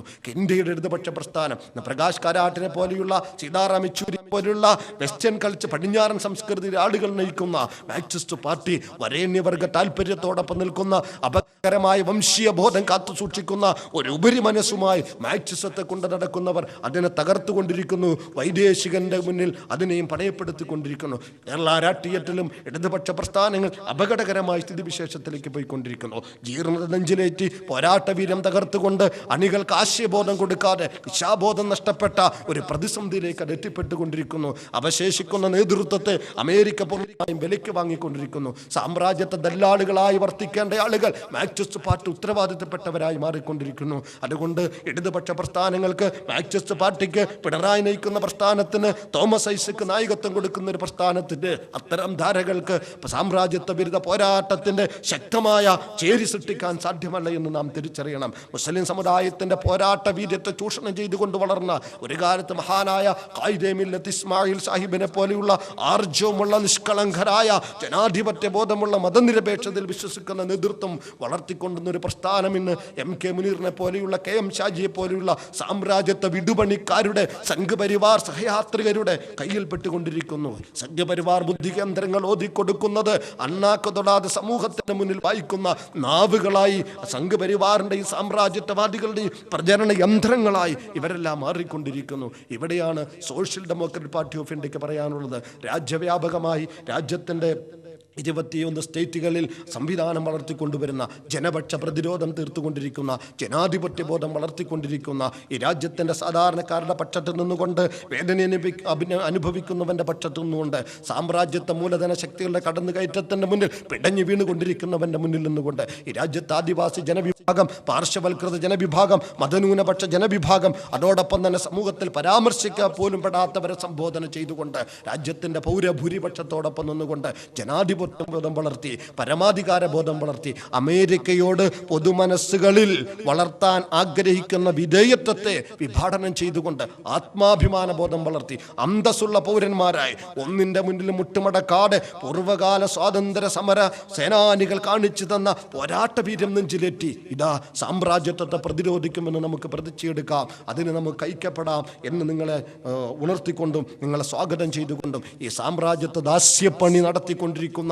കേരളത്തിൻ്റെ, ഇന്ത്യയുടെ രാഷ്ട്രീയ നേതൃത്വത്തെ പൊതുജനമധ്യത്തിൽ തുറന്നു കാണിച്ചുകൊണ്ട് ഒരു പുത്തൻ രാഷ്ട്രീയ സംവിധാനം, ഒരു പുത്തൻ പ്രതിബദ്ധതയുടെ രാഷ്ട്രീയം, നിഷ്കളങ്കതയുടെ രാഷ്ട്രീയം, സാമൂഹ്യ സേവനത്തിൻ്റെ രാഷ്ട്രീയം, രാഷ്ട്രത്തിൻ്റെ പരമാധികാരം കാത്തുസൂക്ഷിക്കാൻ കെൽപ്പും തൻ്റെടവുമുള്ള ഒരു നവരാഷ്ട്രീയ ചിന്തയും അതിൻ്റെ നായകത്വവും അതാണ് നാം പ്രതീക്ഷിക്കേണ്ടത്. അതിന് നമുക്ക് കൂട്ടായി പരിശ്രമിക്കാം എന്ന് ഓർമ്മപ്പെടുത്തിക്കൊണ്ട് ഇത്തരം നവജാഗരണ പ്രസ്ഥാനങ്ങളെയും നവരാഷ്ട്രീയ ചിന്താധാരകളെയും നെഞ്ചിലെത്തിക്കൊണ്ട് രാഷ്ട്രത്തെ നമുക്ക് രക്ഷിക്കാം, രാഷ്ട്രദ്രോഹികളെ നമുക്ക് കരുതിയിരിക്കാം എന്ന് ഓർമ്മപ്പെടുത്തിക്കൊണ്ട് ഞാൻ എൻ്റെ വാക്കുകൾ അവസാനിപ്പിക്കുന്നു. എന്നെ ശ്രമിച്ച നിങ്ങൾക്കെല്ലാം അഗൈതവമായ നന്ദി രേഖപ്പെടുത്തുന്നു. എല്ലാവർക്കും നന്ദി.